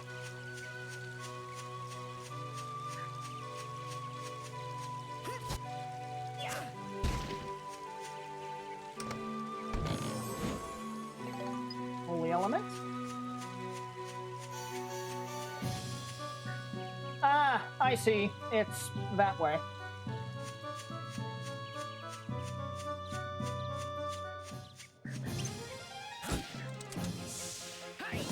Yeah, take that! Oof. Oi! Stop breaking the laws of physics! It's bad enough that you guys are a pain in the tail. You gotta be breaking the laws of physics, too, just to give me a huge old middle finger. Yeah, if you corner them, they'll sometimes do that massive runaway thing like I was trying to do. They mainly do it to try and keep as much, like, make as much distance between you as possible. But if they run that into a wall, they can sometimes scale up it like that guy was trying to do. So, yeah, I like to think this game's perfect, but it's not free of its imperfections. Enjoy that paradox.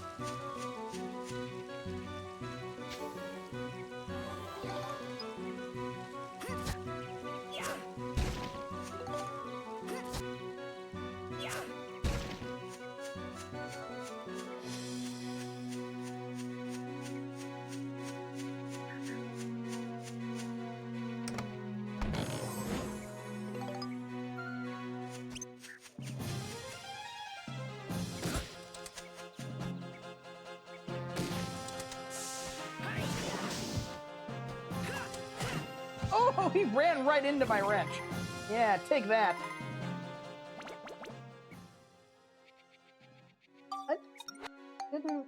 Okay, no. I didn't... Oh, I did get some XP for it, but... Oops. Oh, well. Not hurting that much. Ooh, repair powder. Does the sword need it? They're about equal.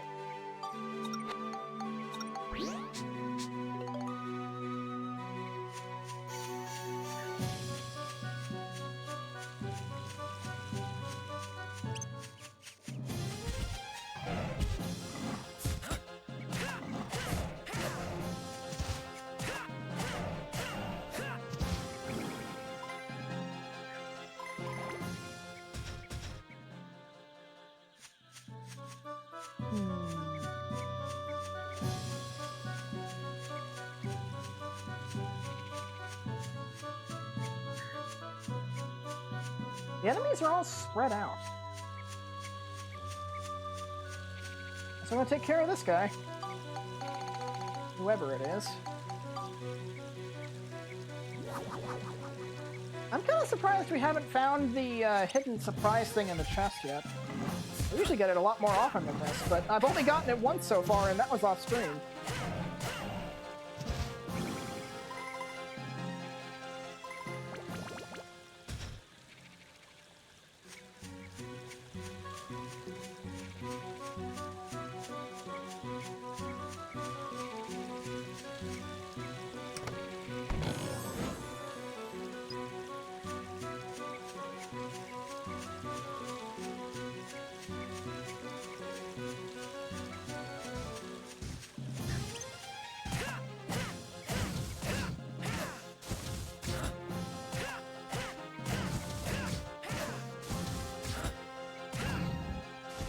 Piece of cake.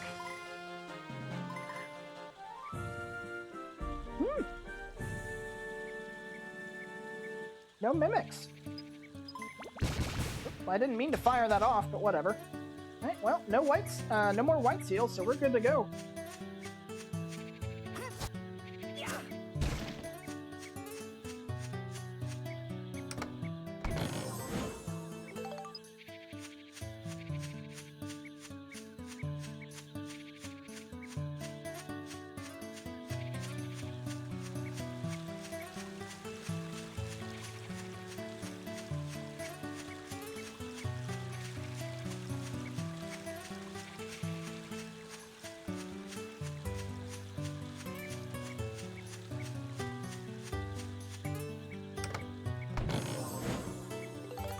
I got a rock in a chest. Now, I don't think I actually mentioned this, but something you can do in the dungeons. I don't know if it'll let us do it here. Does this have one? Oh, right, I forgot to show you this. If you use move inside the dungeon, you'll see an overlay of the map that you navigate like on the main menu, or like the main dungeon menu. And if you're on a floor like this, or on the previous one where you have multiple exits, you can look at the map and you'll see which exit, like which way the exit goes. So like the sun exit goes this way, the star exit goes down here. But like I said, we'll mess with that later. But Alright, so we gotta shift a little bit. You don't gotta get up.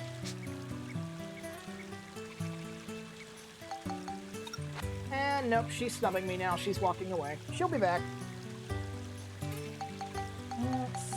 Oh yeah, but one thing I don't think I mentioned you could do... Wait, what is that? Oh, that's holy! It looked like ice. Yeah, the ice one's like very slightly darker.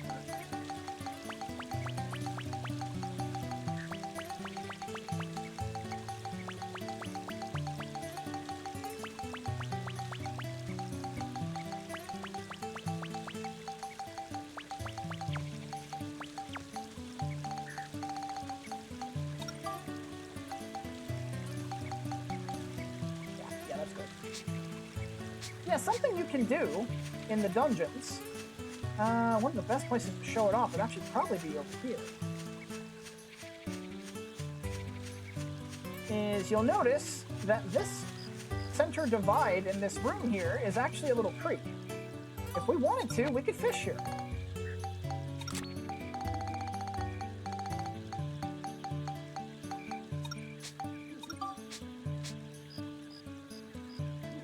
See?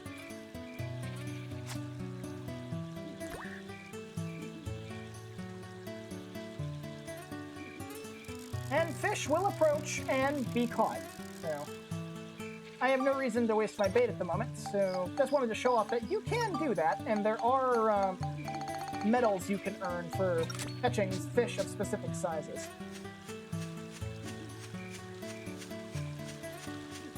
Now, however, you can only do that when all the monsters are dead. There is a glitch that lets you use your fishing rod as a weapon, but it involves a rare late-game item that you have to purchase with the medals. I probably will not be showing that glitch off, because it can potentially soft-lock your game. But, yeah, it's there if you feel so inclined to make use of that, even though it doesn't really do anything practical. Alright, so let's go ahead and go to Rainbow Falls, which is, you know, it's obviously the boss room. It's the last area here. Now, despite the fact that you can clearly take a picture of this rainbow, it doesn't count for anything. Matter of fact, there's only one thing you can really take a picture of in this area, and it's not even here yet, so... Like, see, that didn't even count as a fence. Doesn't count as a waterfall. Very beautiful view, though. I like it. This reminds me a lot of, what is it? This reminds me of Darkroot Basin, kind of. Though I suppose it would be the other way around, where Darkroot Basin reminds me of this, because this game came out first. But yeah, we're done in the dungeon. There's nothing else for us to do for the time being, so the only thing now is plot progression.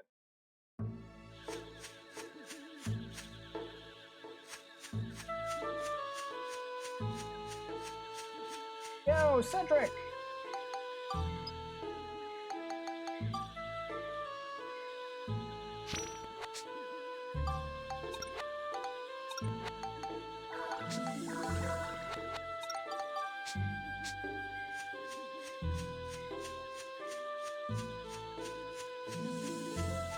Got bomb for me, Eric?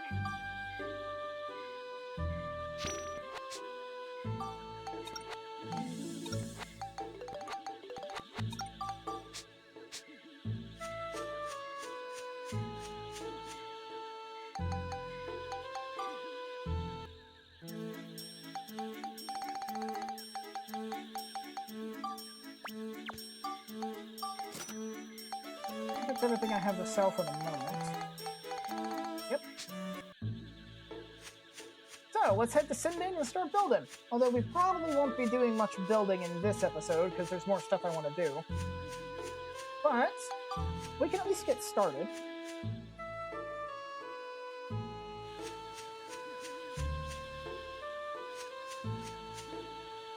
Alright, now to download the Geostones, you have to enter the Georama menu, which is, you have to be in the Carpentaria and then press triangle. And now it'll download all the Geostones we've collected.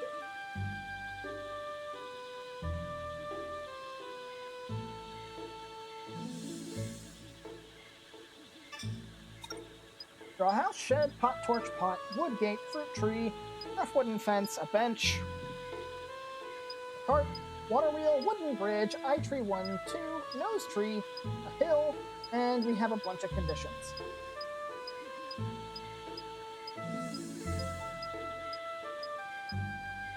Now, before we really get started with any of this, we want to go ahead and touch down.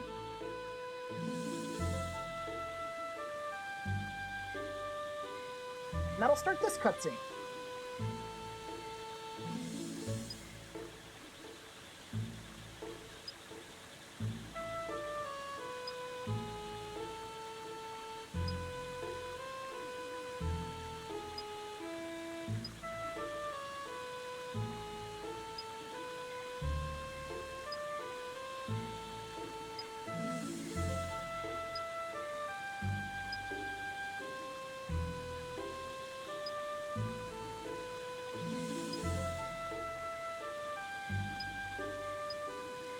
And now this is going to introduce the immigration mechanic. You can't exactly have a town if it doesn't have a population. Thankfully, Palm Brinks has tons of people who are willing to go out and see the world. And this is where a majority of the game's side quests come in. The various important named NPCs will have side quests for you, and if you fulfill their side quests, they'll join you on your quest and can be placed in the diorama fields. Each one of these characters can be added to your party for a special effect. Most of them are merchants, not all of them, but most of them are. And yeah, it's really that simple. Just do a side quest, you get their help. And this is Gordon. He's Max's guard.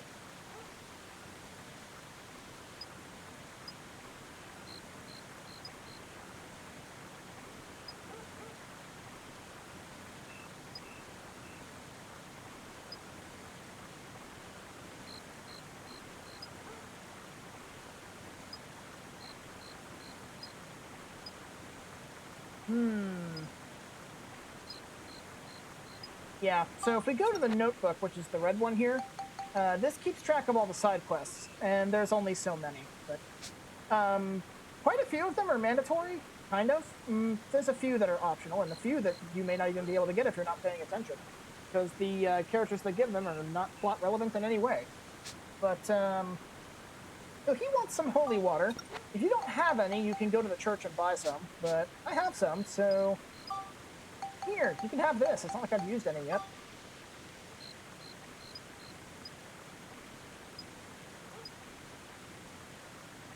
I mean, it's not like I bought it. I just happened to have it on me. Alright, so now Gordon will go to the train. The train is where most of the Palm Brinks citizens will be hanging out. So what we're going to be doing now is, the game doesn't tell you this, but you can actually get a vast majority of the required side quests in the game right now. And you just have to talk to specific NPCs. We'll start by talking to Gerald, who is Max's father.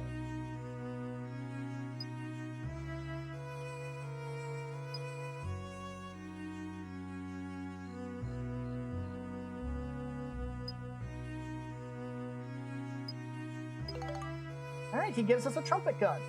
Now, for this, we have to bring him a bell trigger.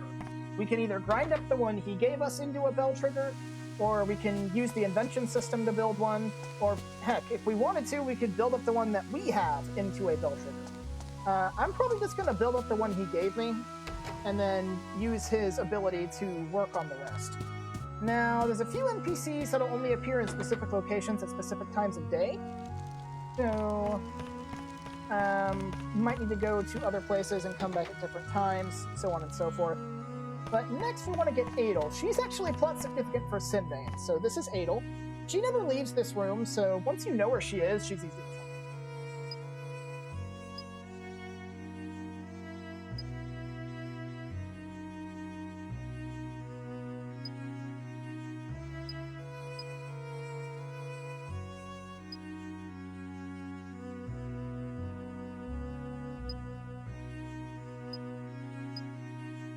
Pretty cloth, thick hide, and a hunk of copper. I'm pretty sure we have more than enough of each. Oh yeah, we've got plenty of materials, so here you go. So now she'll be up here working on the garments. Or she should be. Maybe she's down below. Maybe that's not her room. Or did she just disappear somewhere? You're supposed to be able to see her actually working on the garment. I thought she'd be up here, but I guess not. But anyway, if you leave the room and come back, she'll be ready with your new thing. Because she'll actually give you what she made.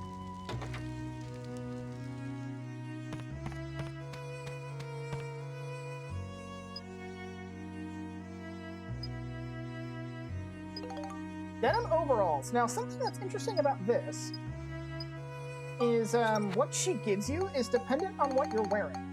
If you're wearing the denim overalls or the... I think if you're wearing the red vest or the denim overalls, she will give you the green overalls.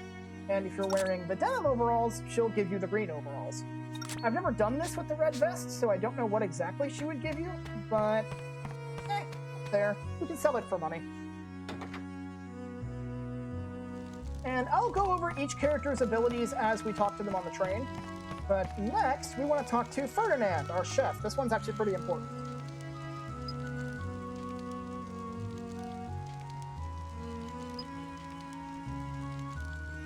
Astagnacchio.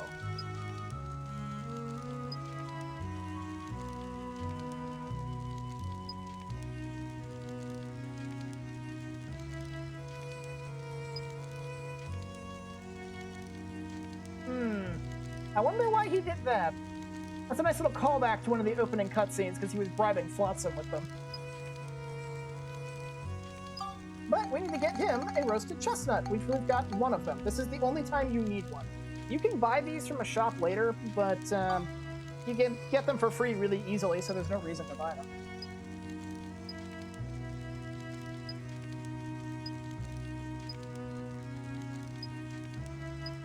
Hey, Ferdinand joined the party. That's 2 of the 3. Raid! Thanks, Kayla! Okay, yeah, Kayla just raided. Thank you so much. We know that the raid alert at least works now. I had some watcher alerts that didn't go off when they should have, so we now know at least the raid one works. And someone will appear inside that corridor. But however, I want to talk to Stewart, I believe his name is.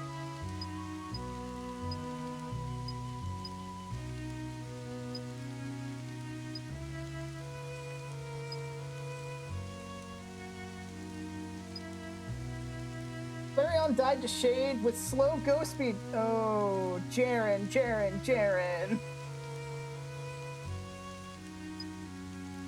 So you've worked in this house for over 30 years and you don't have 1,000 gilda. You must be really bad at managing your money or you have really bad pay. I mean, we've got plenty of money, so that's not an issue.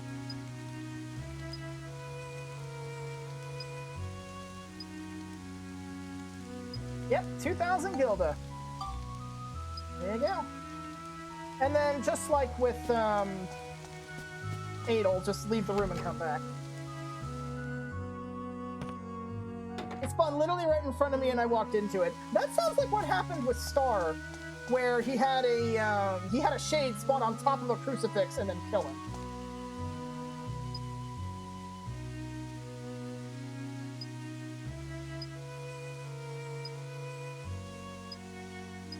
Now Stuart joined the party. That's almost everyone. What time is it? 5:34 a.m. I think the NPC who shows up in here only shows up in the afternoon.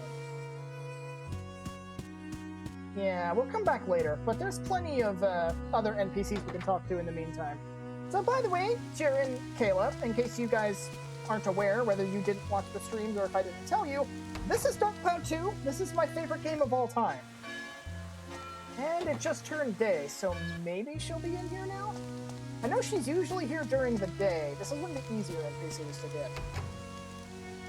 Is she in here? Yes, she is! Hello! This one's really easy, you just gotta spell out a sentence.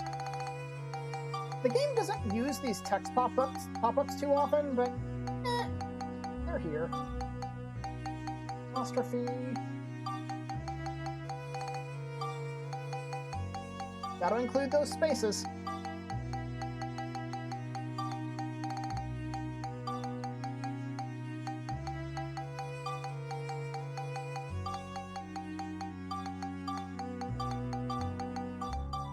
Now, I like this.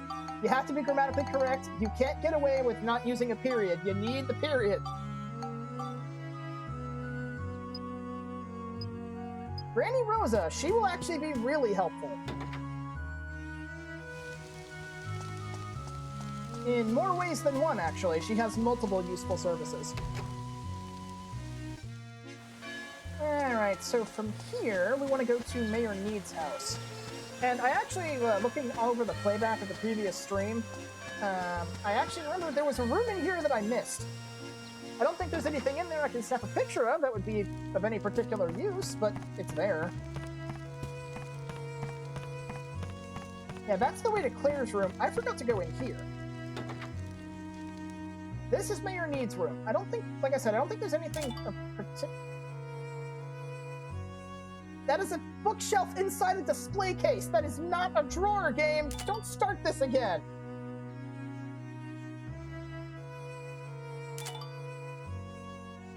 A window looking into your house. Interesting design choice.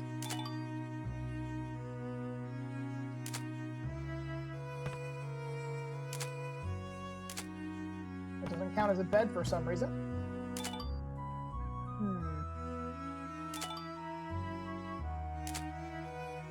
Yeah, nothing of interest here that we haven't already seen. But we do want to talk to Claire. She should be in here. If she's not here... Okay, I know where she is. If she's not here, she should be by the station. Of course, by the time I get there, it's entirely possible she would have moved. Now, unlike the first game, NPCs don't just kind of wander around. They'll just teleport to wherever they're supposed to be at a particular time of day. So, we'll see if she's there. Now, there's a couple other NPCs I want to grab on here, too. Let's go to Morton's house. Let's see, there should be somebody upstairs. Yes, this is Corin, I believe her name is.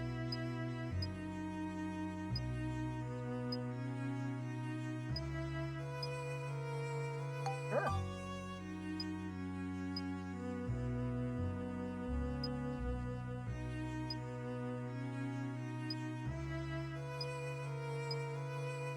And now we gotta go find her. Now, one of the places she's hiding is actually in Mayor Need's house, so when the time comes for Claire to eventually teleport back to her room, we can just find Corin on the way. So the next person I want to talk to is Parn. He's inside his studio here. Now, we can't do his quest right now, but it's good to pick it up.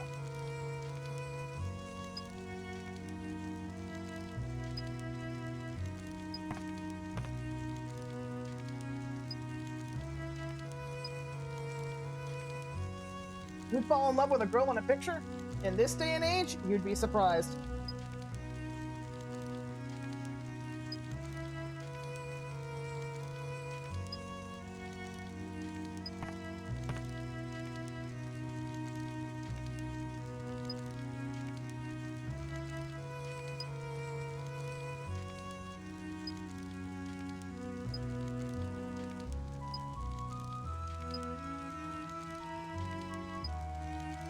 Okay, so he wants some golden paint. We can't get that until we've made a little bit of plot progression. Today was a good shiny day in Pokemon for me. 1 shiny Morpro, 2 shiny Fido, and 4 shiny Sylveon. Yeah, you're modern Pokemon generations and you're being able to force a shiny spawn. Back in my day, we were lucky if we ever saw a single shiny in a given playthrough, never mind farming for them. Disgruntled old man noises. Okay, so the next one we want to do is here in the church. This one's actually really easy. Now, this guy is a merchant. This is Priest Bruno. If you say hello, you'll open his shop. If you say be my friend, he'll give you his side quest.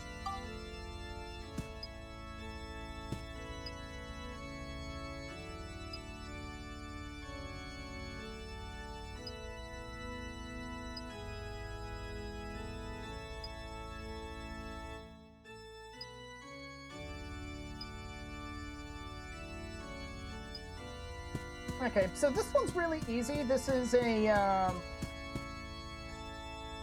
oh, I don't remember what the word for it is, but it's the kind of puzzle where you mess with one thing, everything adjacent to it gets messed with too, and you have to try and get them all to a same or similar state.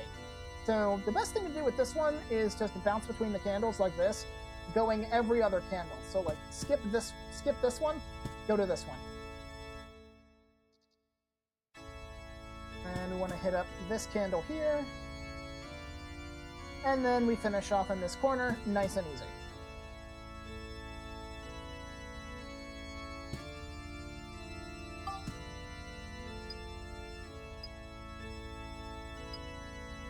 Alright. So, that's another guy for the train. Okay, there's a couple of NPCs over in the park we can talk to. I don't know if one of them will be willing to talk to me and right then and there, but I may have to talk to at night, because I know some of them you either have to talk to at certain times a day, or you have to talk to them with specific characters. So one of the ones I'm thinking of may only show up at night, but we'll see.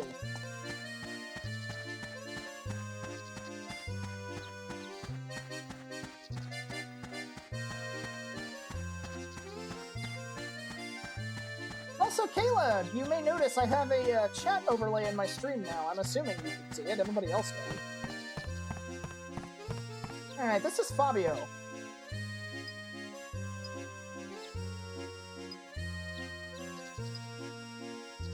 A 60-centimeter Nonky. Hi, Mom! Of course. On TCV! TV! I think TCV sounds better.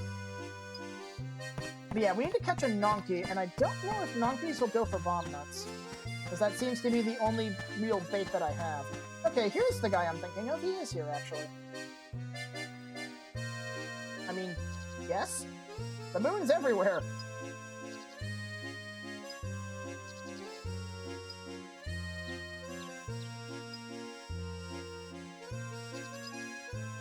Okay, so for these two, Fabio needs us to catch a Nonky that's 60 centimeters or larger, and Rufio there wants a photo of the moon. We can't do that yet.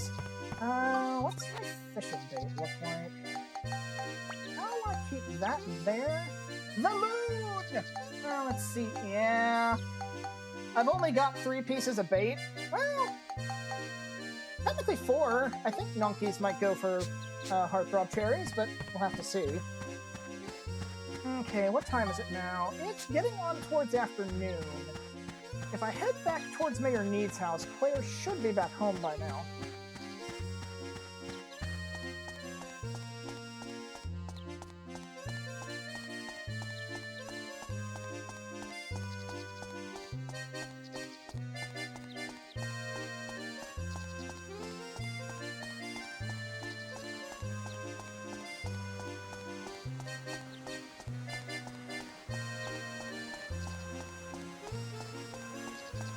Also, Kayla, Jaren, I do want to apologize for not talking as much as I probably should. My throat kind of hurts from yesterday.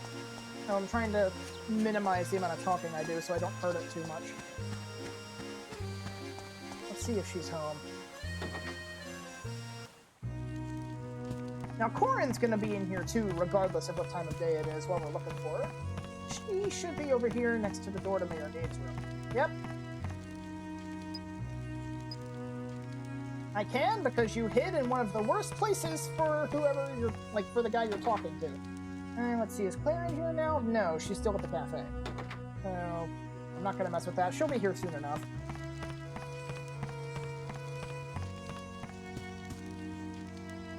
Small teleporting child. Everybody in Palm Brinks who is a major NPC teleports.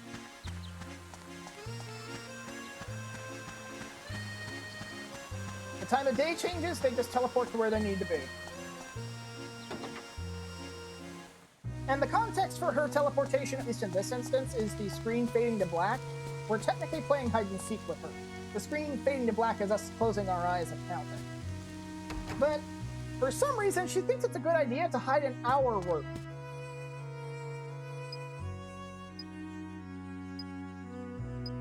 Right?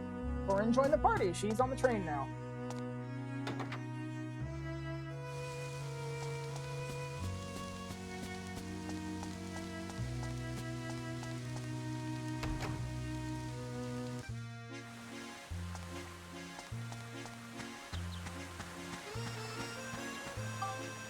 it's almost evening. Once sunset comes, and it like actually changes to sunset, or like evening, Claire should be in her house. Let's see.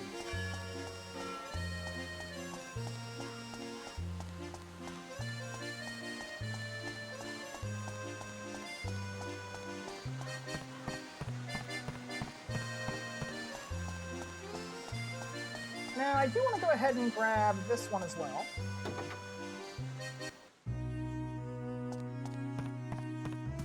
Now, this is Melaine, the weapon shop owner. You'll notice if we talk to her as Max and say, be my friend, she just talks about what she did in the circus. If you talk to her as Monica, however,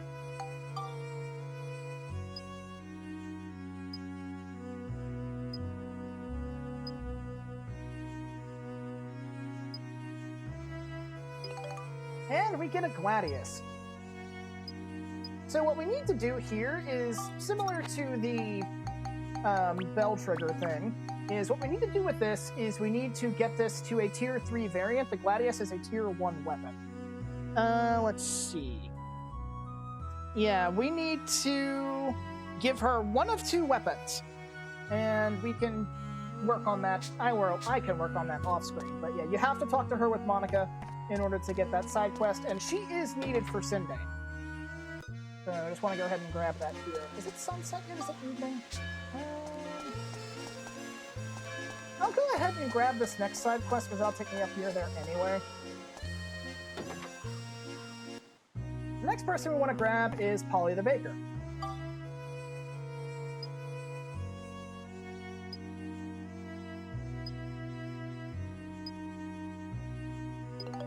Alright, we get 20 loaves of crunchy bread.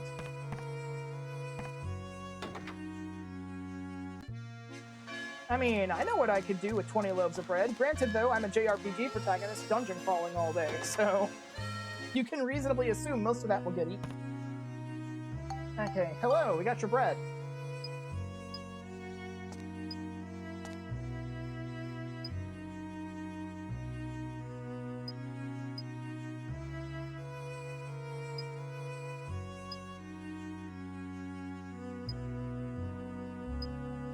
Yep. Though why you'd want to host a party inside your house when there's presumably rotting gourds and spilled alcohol everywhere, I don't know. Anyway, I'm off to get some food. Have a good one, laddie, and everyone else. Thank you, Kayla. You enjoy your food, and if you finish eating and I'm still here, feel free to come back.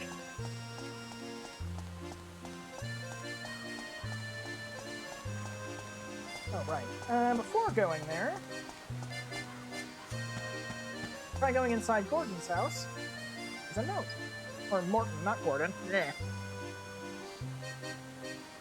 Today's party's canceled because the cheese isn't thick enough. I mean, I get that Ferdinand's like wanting to be like a master chef, but you don't have to be so stick up the butt about the consistency of the cheese. Some people like their cheese runny. I know when I have cheese dip, I prefer it a little bit more runny. It's sunset. We should be able to talk to Claire now. Let's be in here. No, she's not here. Okay, maybe she only comes home at night. I'm surprised it's not night already. These guys have really late sunsets, considering it's 8:30 at night and the sun's still up.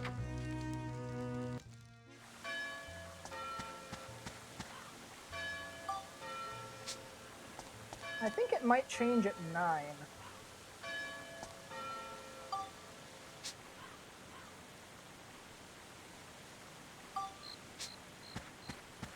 I think it's nighttime now. Will she be here?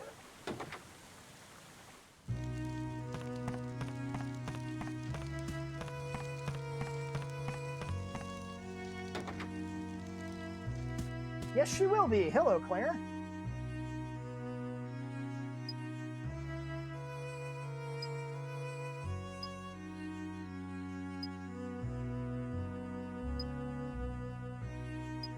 Alright, now for her, we need to take a picture of a strange flower.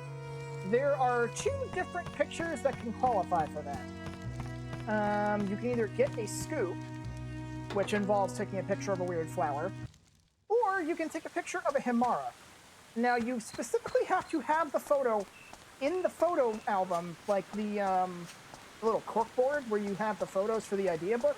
You have to specifically have the photo there in order to show it to her. Now, while we're here, where's the moon? There it is. Okay, so you want to get a picture of the moon, and then we can give that to Rufio.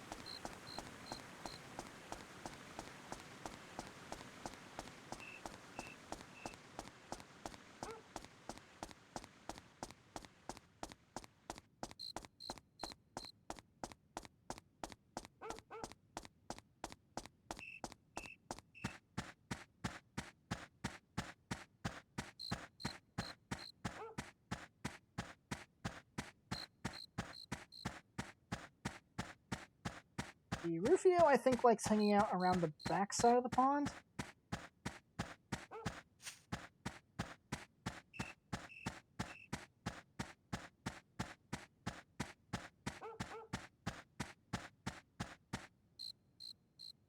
There he is.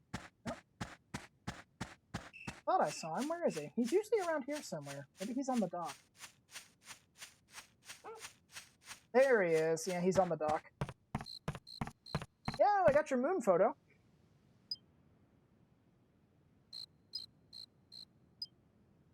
Aw. Okay, Rufio is going to be very, very, very important for very, very late in the game. Alright, so let's get to fishing now. Actually, before I do this, I'm going to go save because I have a very small amount of bait.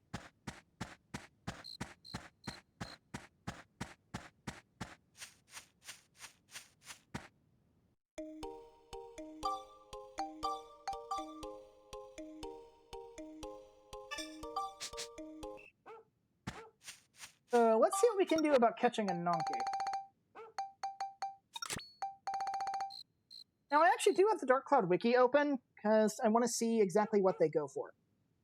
Okay, the good news is they do, in fact, go for bomb nuts. The bad news is that they don't go for heartthrob cherries. So, unfortunately, I have 2 chances to get a 60-centimeter Nonky, because they will go for Mimis, which are the little worm things. They'll go for these, and they'll go for bomb nuts. So, I have 2 chances to catch a Nonky.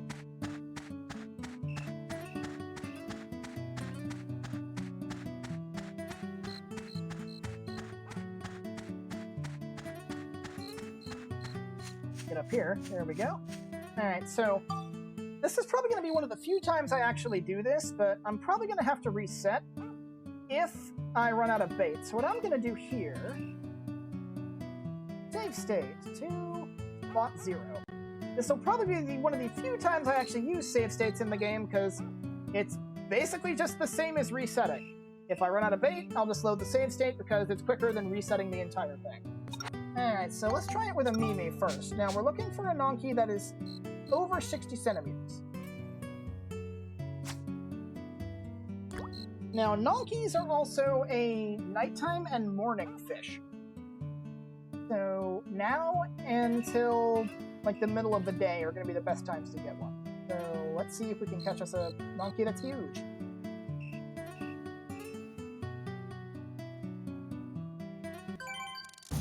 Okay, this one's not very big because the tension gauge is going up real slow.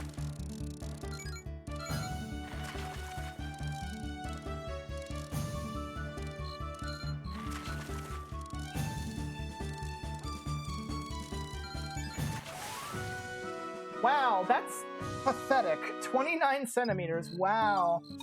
Okay, well that's the Mimi. Here goes the bomb nut.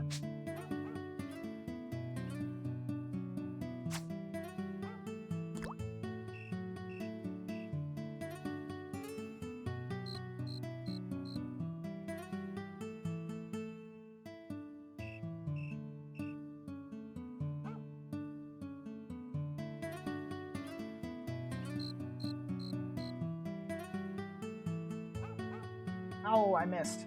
Wrong stick. Okay, I need to check and see if the bait's still attached on the hook. Did he get away? No, he did not. Well, he did, but he didn't take the bait with him. And if you miss getting that hit, you'll lose the fish, and sometimes they'll take the bait with them. Thankfully, I didn't just lose my only bomb nut to something stupid.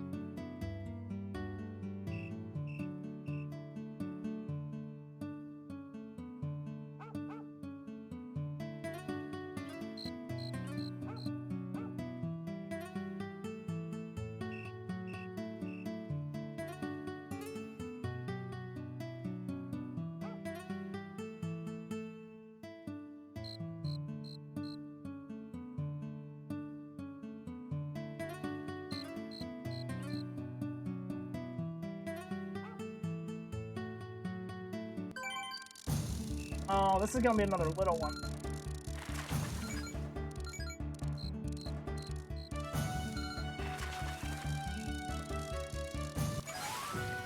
Wow, that wasn't even a Nonky, that was a gummy.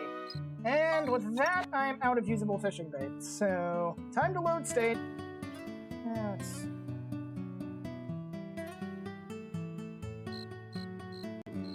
Let's try this. Did that not load?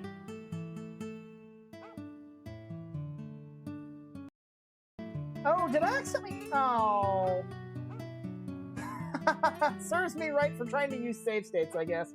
I think I accidentally just overwrote the save state instead of loading it. Oh well.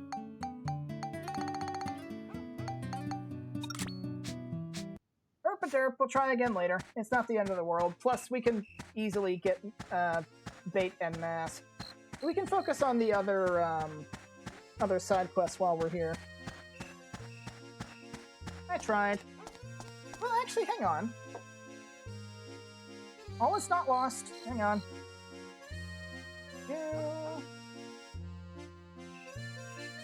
Excuse me for a second. Shut down. Boot ISO. That's why I saved legitimately earlier.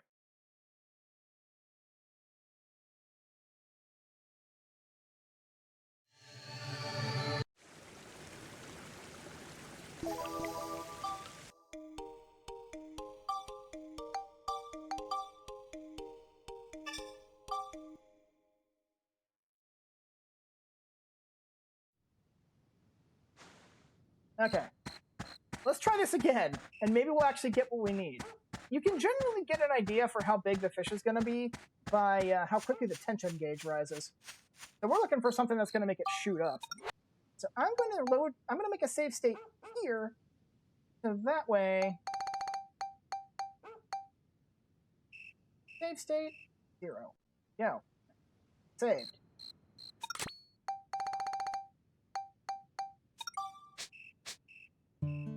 Let's try this again.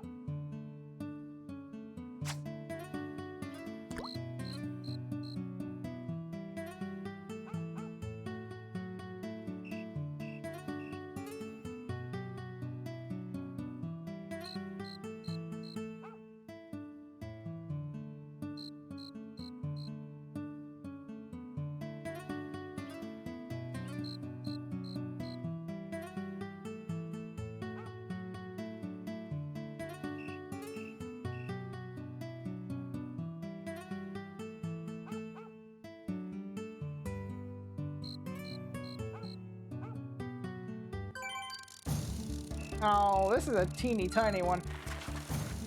Like, look how slowly that's going up. This one's gonna be tiny.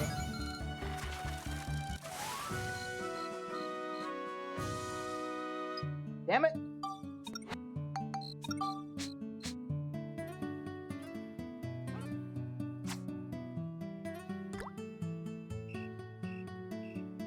I guess luck comes in different forms, because ordinarily on most playthroughs I wouldn't have found as many coins as I have up to now, but I also would have a lot more fishing bait to work with. So,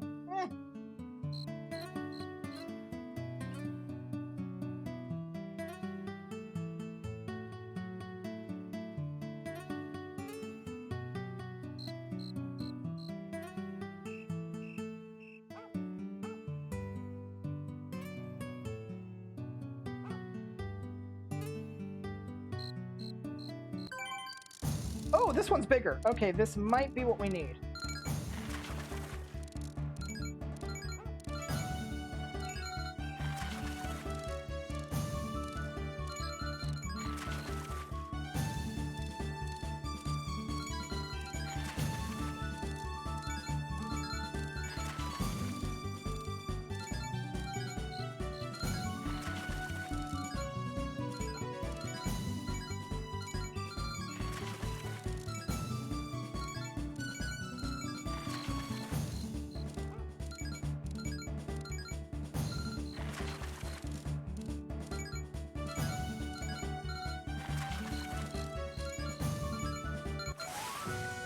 Oh, come on! If that was only a Nonky, that would have actually worked out, because that's the exact size I need. Ugh. I believe F3 is load state for the quick button. Is that right? Yeah, load state's F3. So, okay, let's try that again.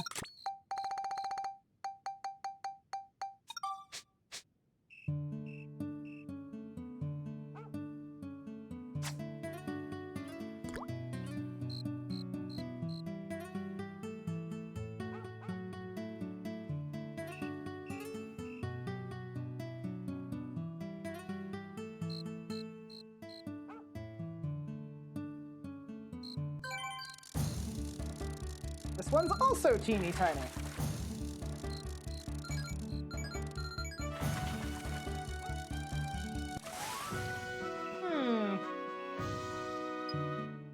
I wonder if it's going to be the Baku Baku again with the bomb nut. Because if it is, then doing it this way is not going to work.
I saw the ripples go for just a second. I was about to reel it back in and make sure I actually had bait on the hook.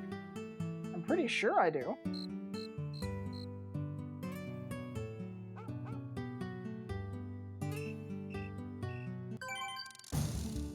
Okay, this one's big again. Now, is it going to be the Baku Baku again, is my question.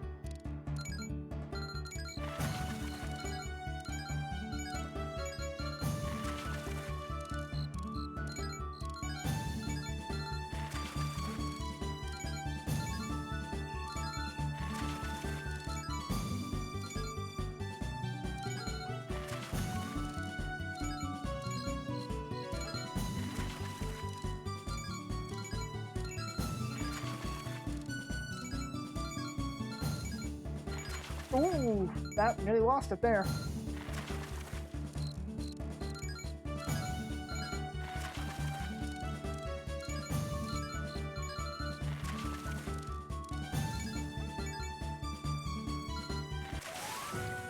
Yeah, it was a Baku Baku again, but the size is different, so that tells me it's still randomized. So let me try F3. F3? There we go. Okay, so I actually have to be in the game window for that to work.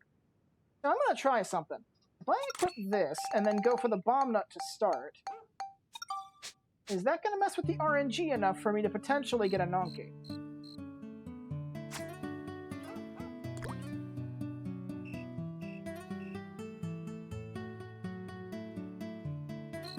If this set doesn't work, I'm just going to move on and come back later when I actually have more bait. Because thankfully, this guy's not required for anything. He's completely optional. Very useful, but very optional.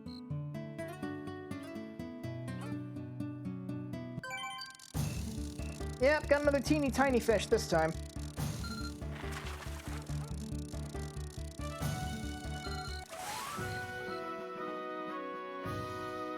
The game seems intent on giving me really tiny gummies.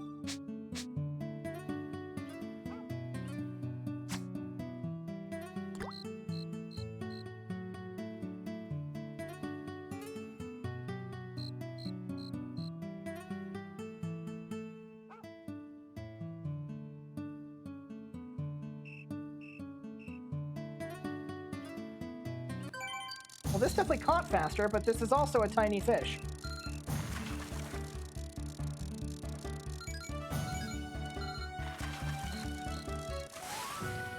Another gummy. Okay, the game's just like, no, you're not getting the fish you're looking for today.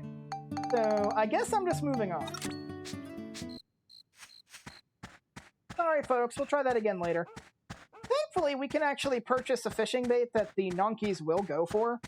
Because one of them is an item that we haven't seen yet, but a merchant that we just recruited will sell.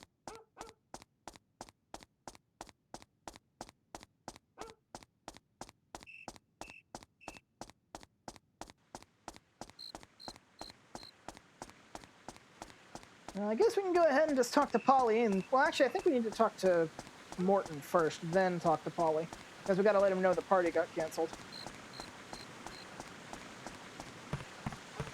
Oh yeah, we can get rid of that moon photo now.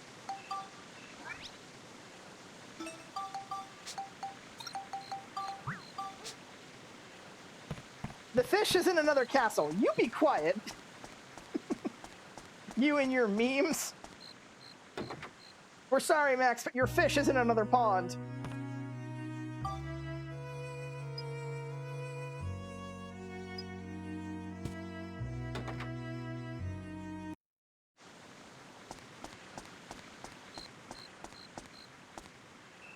Oi. You're open all day. Let me in.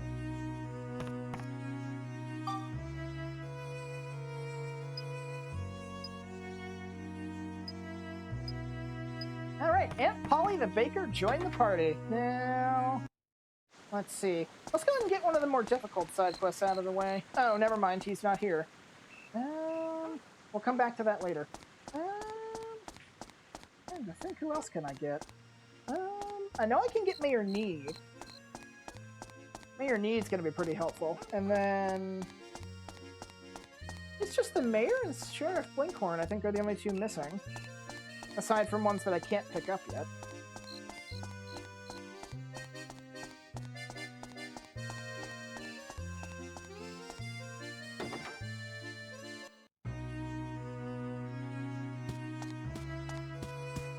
So the mayor should be in his office. Oh, Donnie! I can talk to Donnie too, because Donnie's recruitable. Alright, let's... Hello. Grumble Grumble. Hey Kupo, do we have any meat? This guy's a Grumble Grumble.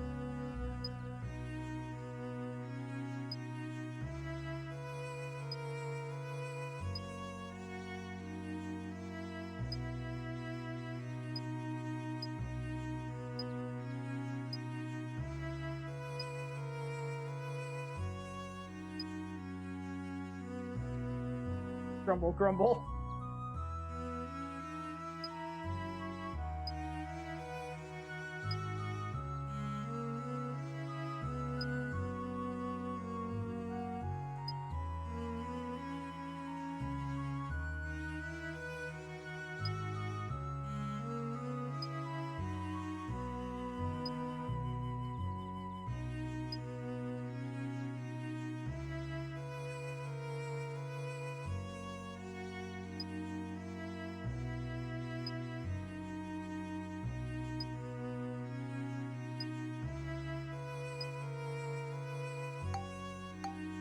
Okay, so you want to do I get it, mystery solved to give him the answer.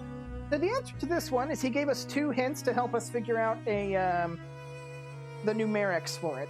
The first part is for like an animal, which is a zodiac sign, which is Leo, which is 12, and then 7 times 3 is 21. So Claire was born on December 21st, and that should be your combination.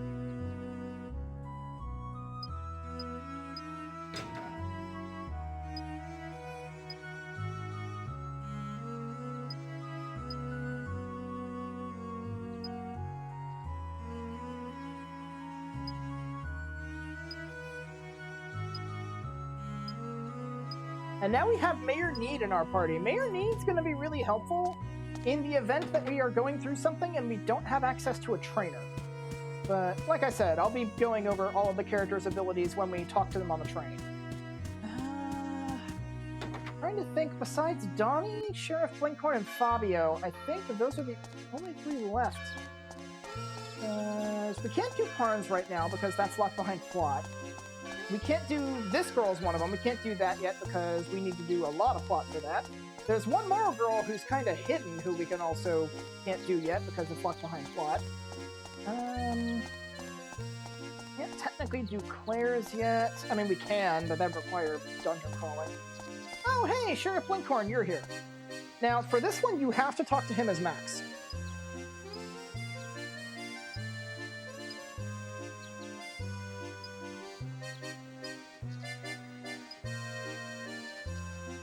Run to the boat on the lake and back. Now, I would normally like to have gotten Fabio's thing out of the way for this, because there's a very specific spot on the dock you have to stand to look at the boat, and it happens to be right next to where Fabio's standing. So if you're not careful, you'll end up talking to him instead of looking at the boat. 2 minutes and 1 second. Not up to it. I want to reposition myself. I want to reposition myself to about here. Because you don't actually have to be standing right next to him to talk to him. Okay, we have to bolt. We have to go this way. Now I'm going to see if doing this speeds it up a bit. Running diagonals counter to the camera does increase your speed a little. Now for this, you want to cut corners as much as you can. So we want to aim right about here.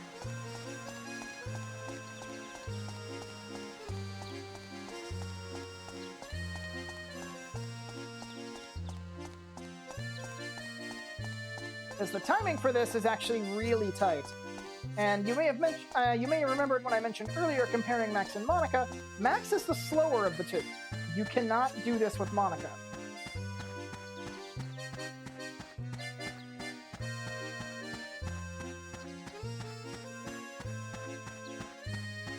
Okay, here's hoping I don't accidentally talk to Fabio while doing this. Come on. There we go.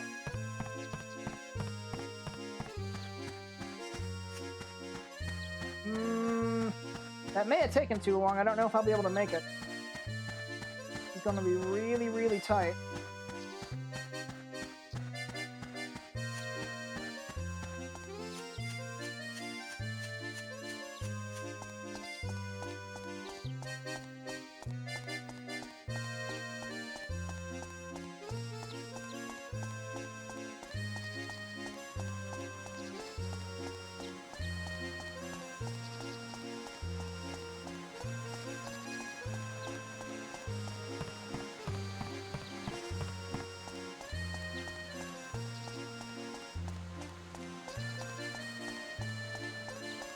Okay, I actually might... Yeah, I've got plenty of time now. Man, doing that camera trick really helped out.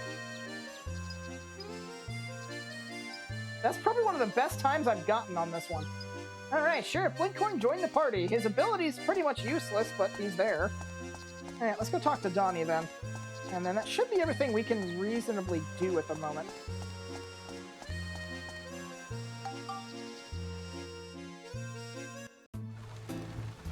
This will also be a good opportunity to get our scoop count checked and see if he has any new ones. Okay, he figured out 2 more. What have you figured out? Let's see. Find the golden egg. Jurak. Freesia stem and Rainbow Butterfly United. Okay, so... Yeah, okay. So, only 2 new ones. That's fine. Right. You, come with me!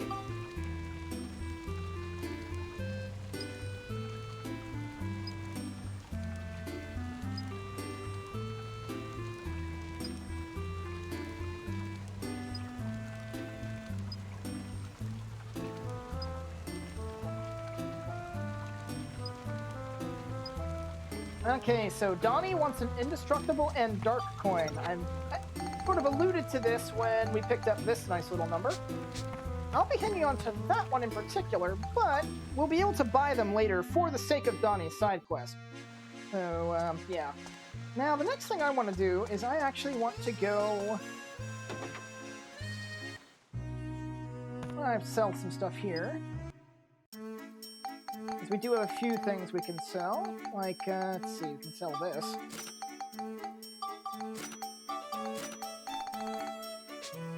Right, now we've got the money to spare. We can go get some more fishing bait. Because thankfully, donkeys aren't particularly picky. Let's go to the station.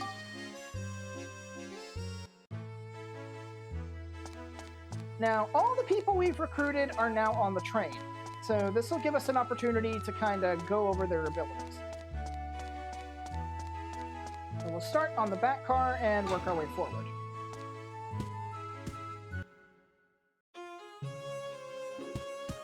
So in the very back car, we have Konda in the very back. He can't join you, but he does act as one of the most useful merchants in the game, because he sells almost every single Giorama material.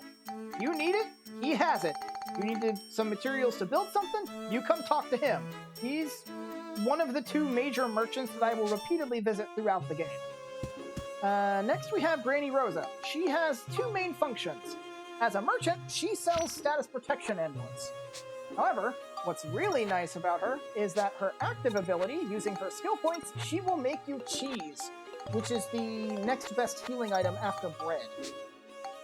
I believe bread heals 32, cheese I think heals 120. It's a pretty big boost.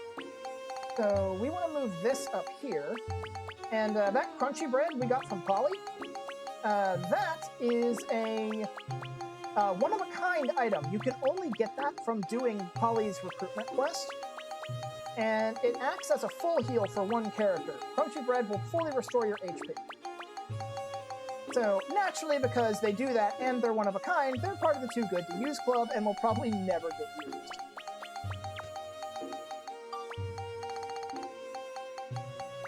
They're also a full heal, so I'll put them on the other side of the cheese.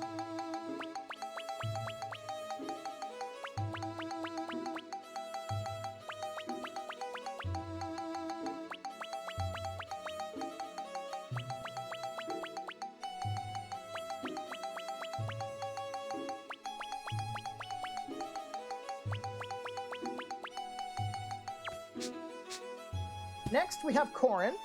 As a merchant, she will sell headgear for Monica, head ornaments. If you are playing a regular new game, this is where you would get the Swallowtail from. We also could get the Zepengu comb, striped ribbon, and yellow ribbon. I think she might upgrade her stock as the game goes on. Now, for her ability in your party, you can't give her a command, but what she will do is, as long as she's on your team, the Angel Devil coins that you can occasionally run into in the dungeons, if Corin's in your party, will always give you an angel. Let's see, Rufio. Rufio, as a party member, boosts the damage you do against undead enemies. As a merchant, he sells the basic Giorama elements, and a few of, like, the upgrade crystals. He's not really that good of a merchant for now. Much later in the game, his stock gets a major upgrade. Alright, Priest Bruno. Priest Bruno is probably the go-to guy you want to bring with you for boss fights, because his in the party ability is an active power, which can resurrect your characters from death. Short of leaving a dungeon, he is the only way you can revive a dead character until near the very end of the game. We're talking like on the final boss's doorstep. So he's very useful for that. As a merchant, he sells status cure items, which I actually do want to buy a few of. Mainly I want soap. But I probably would want to buy some Medusa's tears too. We'll buy 11. Yeah, we'll buy 10. Just to have a stockpile in case we do need them. We'll probably find a few over the course of the game anyway, so it's not a huge... But it's nice to have them, just in case.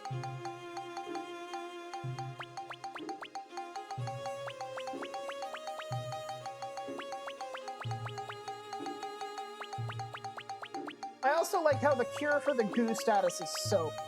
Just like, what any other game can you think of where you actually can use soap as an item and it benefits you in some way? If you can think of one, please tell me, because not only is that silly, it makes sense. Now, Medusa's tears probably won't be getting used for a long time, because there's only... I think there's like a grand total of 5, maybe 6 enemies in the entire game, throughout the entire playtime, that can actually petrify you. So, it's not a very common status, but it is there, so nice to have a cure for it if needed.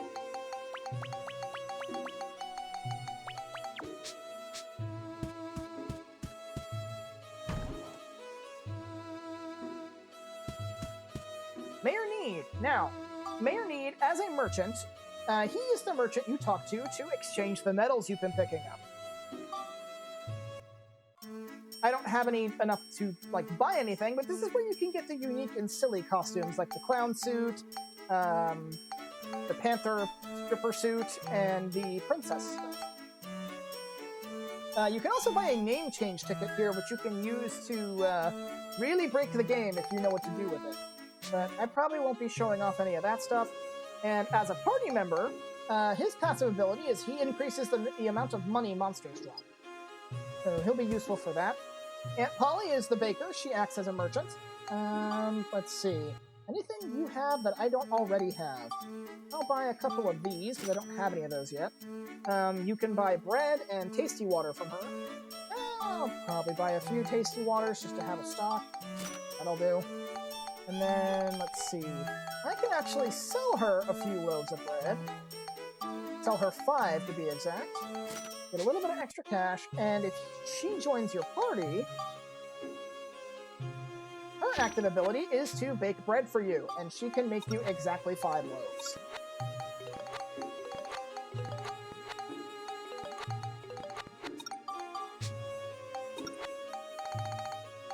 See, we got our stock back. Let's see. This can go up here.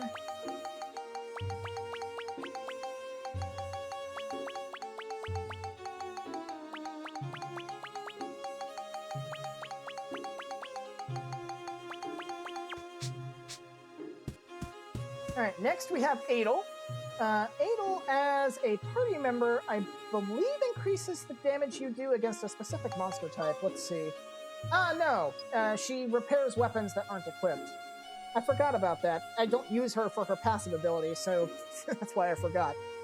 As a merchant, however, she sells not necessarily fruit, but she sells groceries. Let's put it that way. Oh! She doesn't have what I need. Let me check. Can the Nonkies get any of these?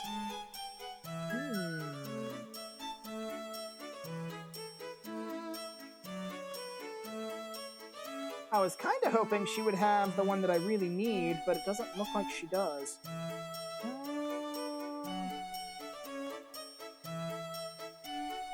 No, she doesn't, because the only thing that it would be like this class of stuff that a Nonki would go for is a bomb nut, and she does not sell those yet.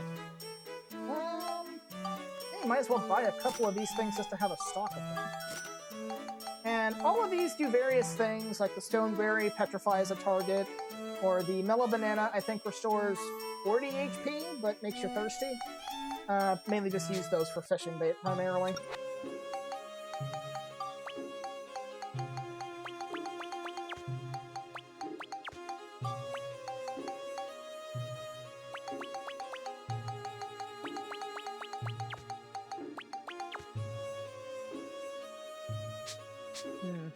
Alright, now Stuart, when he's in your party, will gradually restore your HP up to a point. He has 60 skill points, I think?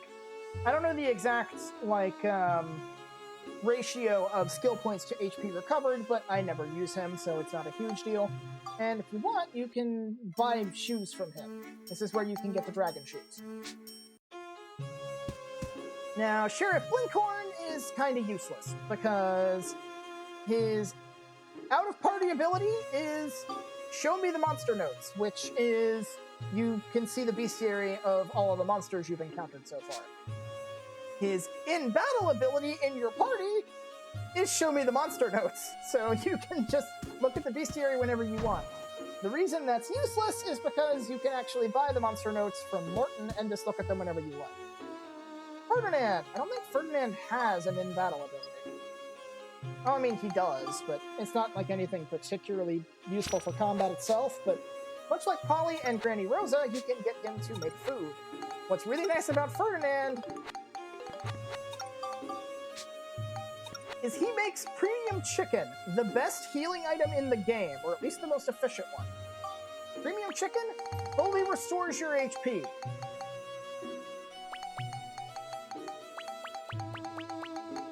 It's just like the crunchy bread, but unlike the crunchy bread, it is not one of a kind. so there's no reason not to use it. However, we have so much, our HP is so low that we get full healed from cheese. And we're gonna be being like that for a while, so there's no real reason to use the premium chicken yet because it's overkill. Bread's still doing perfectly fine. And then you can also buy premium chicken from him if you want. Gordon, you can buy various plant-based stuff from him. Okay, I was hoping he might have the item I'm looking for, because it is technically plant-based, but no, he doesn't have it. And then, if you add him to your party, he will increase the damage you do against plant-based enemies.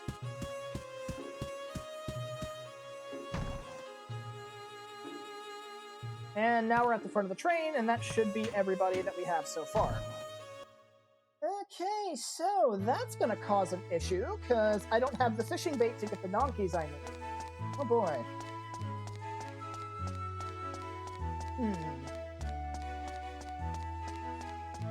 Well, let me see here.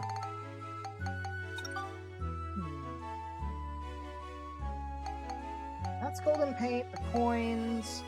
That's get a picture. Upgrades, upgrades.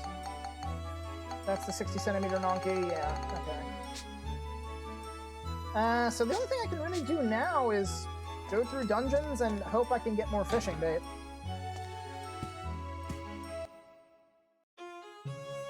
Alright, so to that end, this is just going to be a segue point where I do a bunch of grinding. So I'm going to grab Mayor Need, because he'll boost the money I get, and I'm pretty much never going to be using Borneo again. Anything that I would use Borneo for, I'm probably going to be using Mayor Need for instead.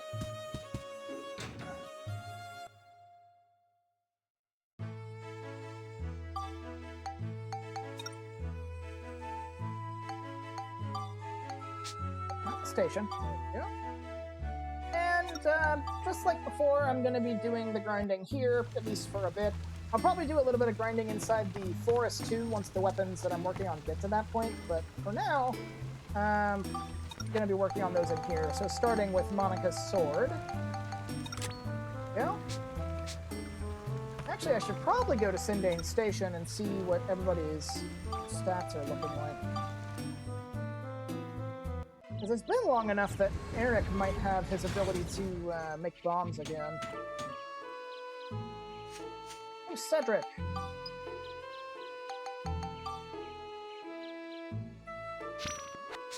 Yeah, Cedric's all good to go, so Eric should be too.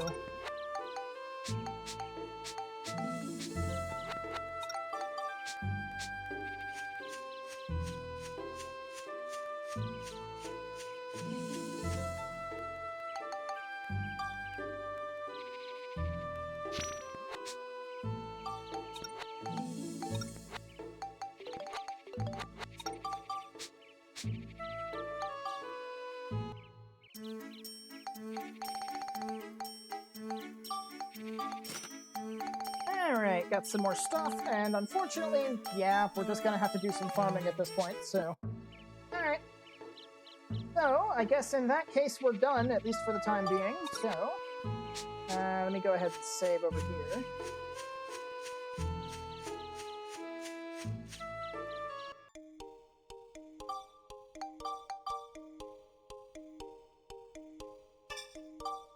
Alright. So that should do for today. I hope you guys enjoyed. I'll continue this probably next weekend. And hopefully by then I'll have everything done that I need done. So I'll see you guys later. Have a good night, everyone.